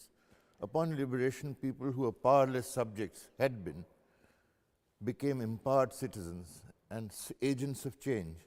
Independence presented to us with a challenge of change. The role of the state before liberation was to secure the special interests of the ruling elites. Post-liberation, the state was intended to empower citizens and to create conditions and institutions which would provide an enabling environment for change. One of our first acts was to give ourselves a constitution in which relations between the state and its citizens were to be so defined that the state would remain under the effective control of citizens and not, as in pre-independence times, be controlled by self-serving elites. The Constitution expressly proclaimed that power belongs to the people, marking the beginning of a process of actual empowerment. A working democracy was thus intended to ensure democratic participation of all citizens through their elected representatives. The goals of securing economic and social justice were spelt out, mandating that the basic necessities of life, food, clothing, shelter, education, and medical care, were to be provided to citizens through sustained economic growth. To liberate people from poverty was thus constitutionally mandated. Disparity in the standards of living between citizens was progressively to be removed. A key object was to ensure equality of opportunity to all citizens and to adopt effective measures to remove social and economic inequalities. The Constitution was thus to serve as a map for the journey which began 45 years ago. It was to provide a sense of direction and a yardstick to measure progress. Thank you, Doctor.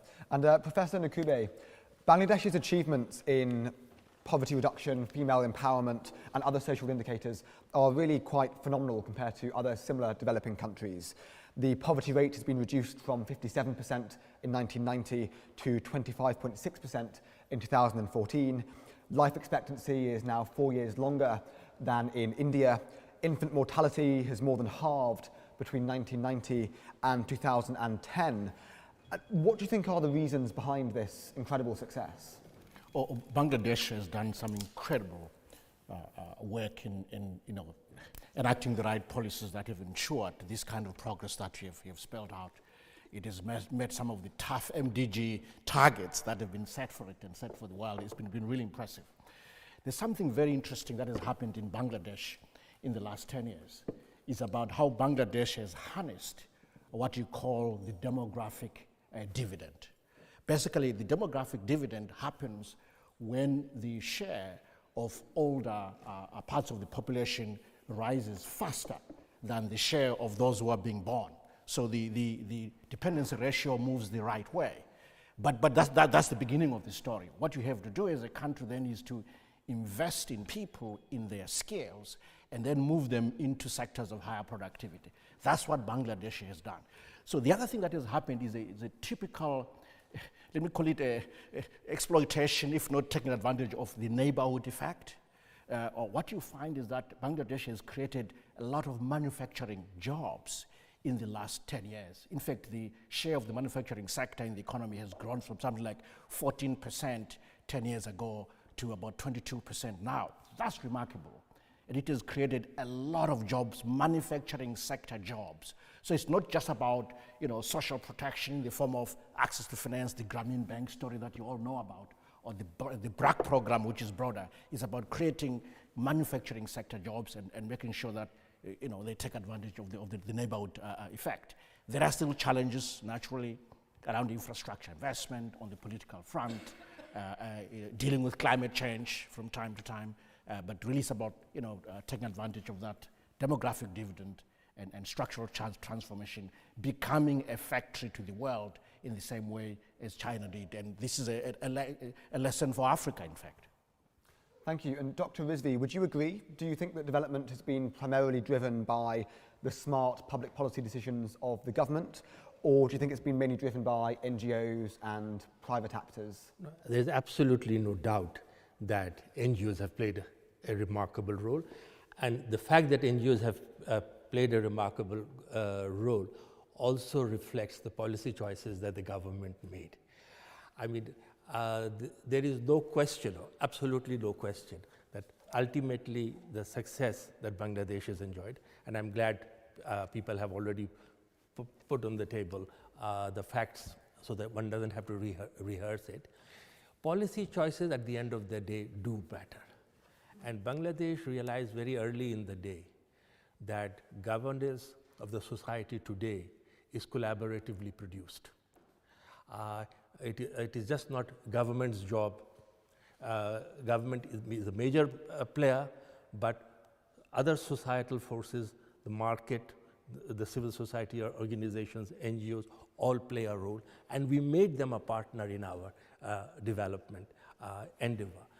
But at every stage, the reason today why we are there is because we targeted poverty. And in targeting poverty, we defined poverty not simply in terms of your money in income, but in terms of total convergence of disabilities on some sections of the people. And that is poverty of income, access to health, education, opportunities, and so forth. And once that was done, the government made a multiple intervention, because a single intervention does not work. Just improving people's income would not have worked. It comes with health, it comes with education, all sorts of other things that totality of life involves.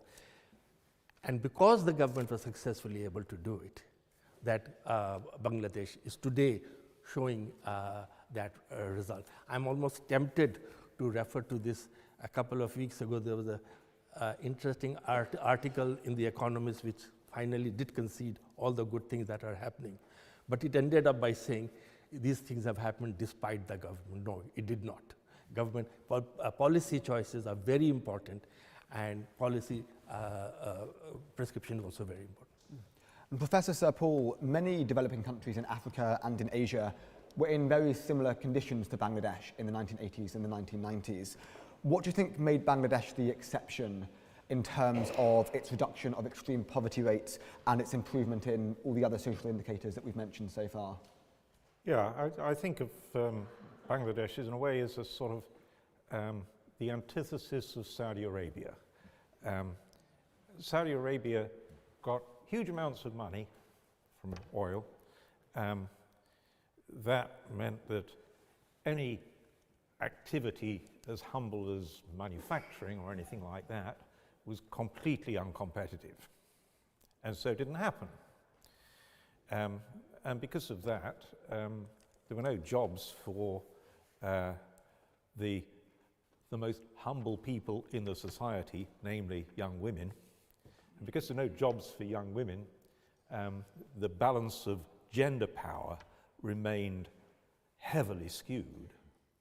And because of that, you've never had the demographic change that Matuli talked about. And whereas in Bangladesh, no oil, no money, one of the poorest societies on earth, competitive exchange rate, that helped enormously. That enabled Bangladesh to break in at the humble bottom of global manufacturing, around 1980, garments. I think initially one foreign manufacturer came. At the end of the 12 months, that firm was making so much money that all the workers in that factory left it and decided, we can do this, we'll set up our own. And so Bangladesh started to get a homegrown garments industry that plugged in to global markets and grew like topsy, because that is the potential, that's the East Asian miracle. And what happened was that East Asian miracle of the relocation of activity from the industrial north to East Asia then spread to Bangladesh. And the nature of these things is that it's very clustered in particular industries, and Bangladesh has now built the biggest garments cluster on earth. Right? It is unbeatable as a garments cluster in the world. Right? And in the process, that created a lot of pretty humble jobs, but jobs. And wage jobs provide a level of security which cannot be achieved in any other way, basically. And that gave a bottom benchmark for people whose previous lives had been desperately insecure.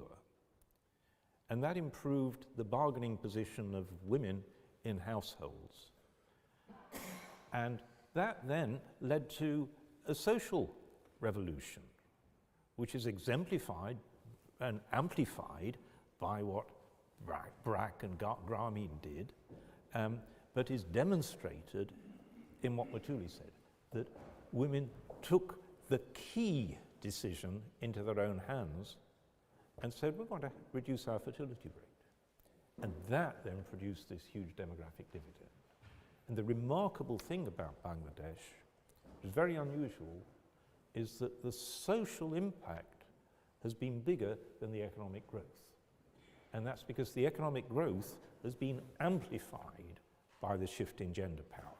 Whereas in most societies, that massive growth in jobs for women at the bottom hasn't happened, and so you haven't had that shift in the gender balance of power. Thank you. Professor Nakube, so do you think then that the experience of Bangladesh can be useful for other developing countries? Oh, indeed, absolutely. You know, Africa is projected to grow its population by an additional 1 billion people. An additional 1 billion people. You heard me well. Over the next 50 years, it's going to happen. Of course, you can think this is a demographic dividend, but it isn't. It will only become one if the rate of growth of the population slows down, and then you shift the dependence ratio and invest in the young, in their skills and so forth.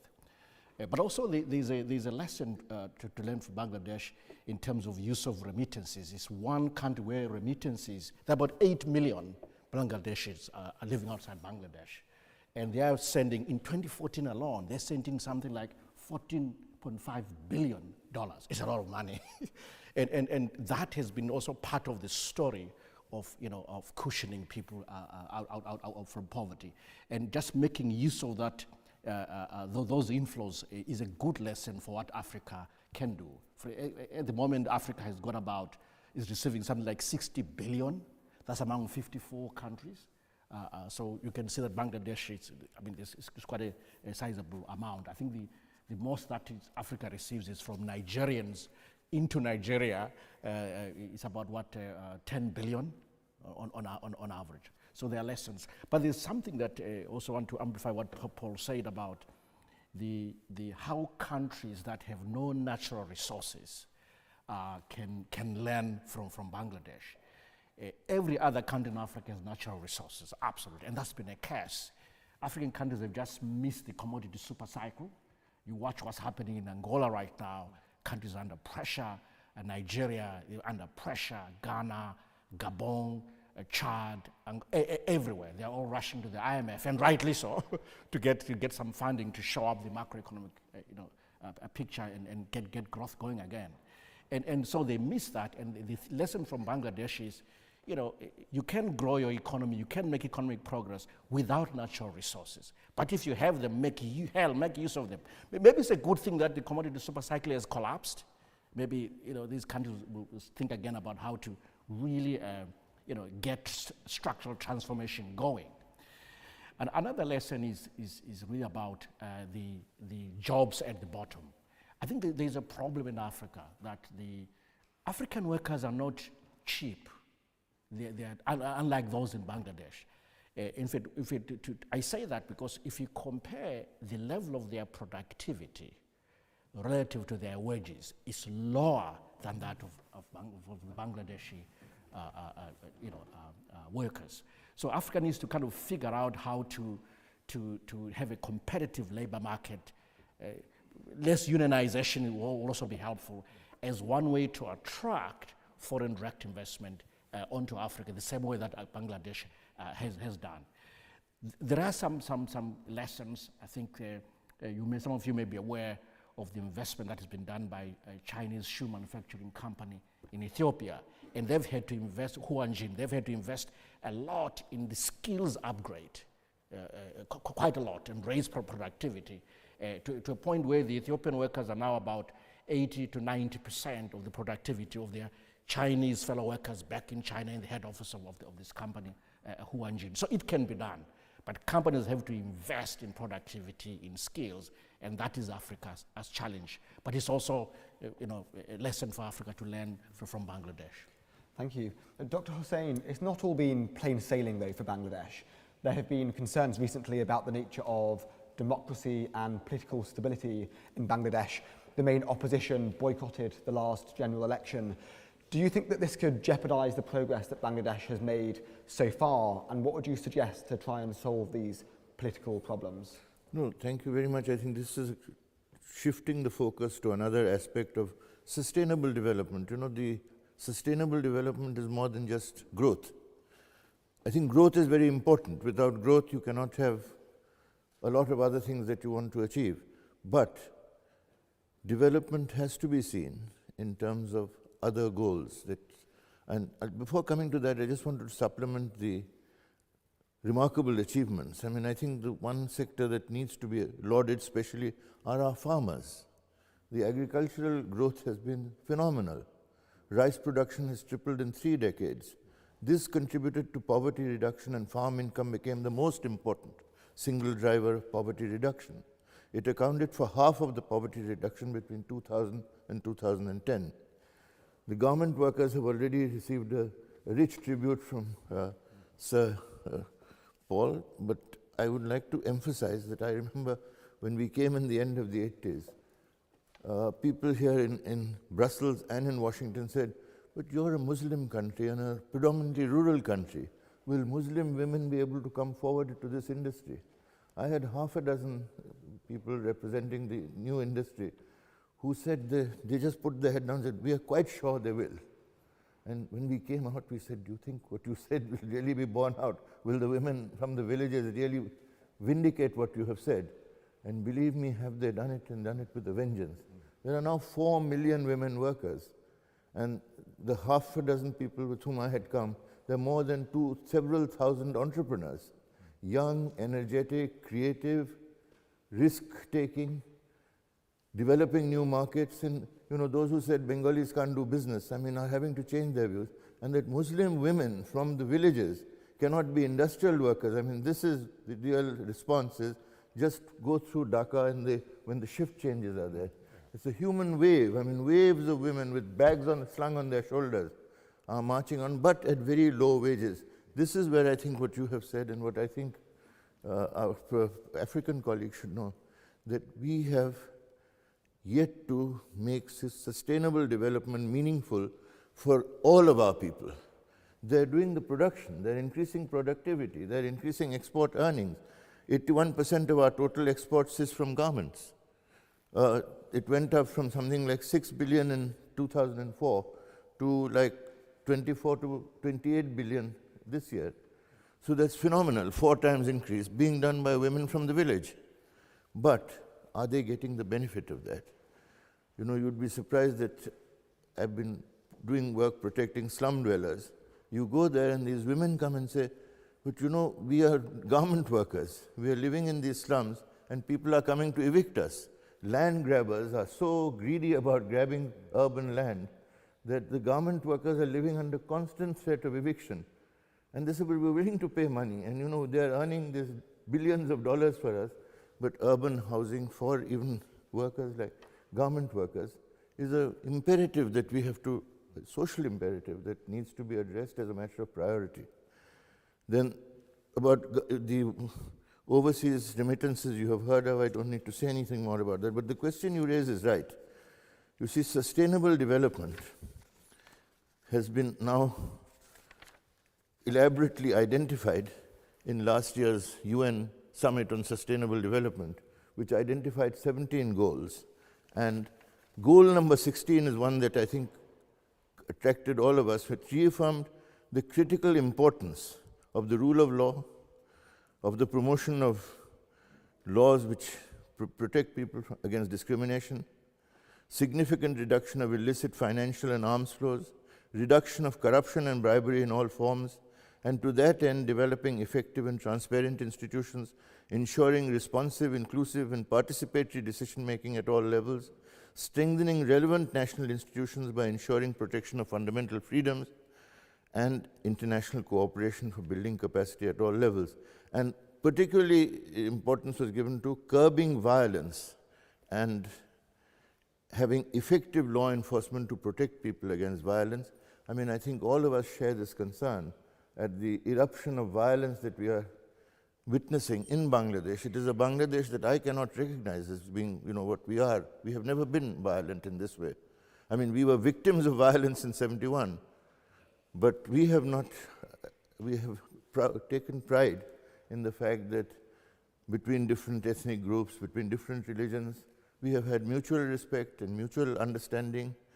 And this is for the first time being challenged from certain quarters where I must say that I have every sympathy that with all of us who are really being victims of this, because the image of Bangladesh, you say you're from Bangladesh, your passport is looked at much more closely by immigration.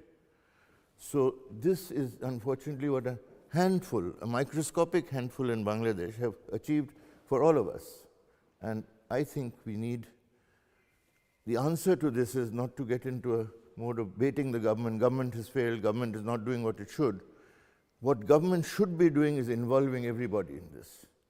Terrorism, violence is not something that government itself can do, either to take the credit for it or, as it is doing now, taking the discredit for it.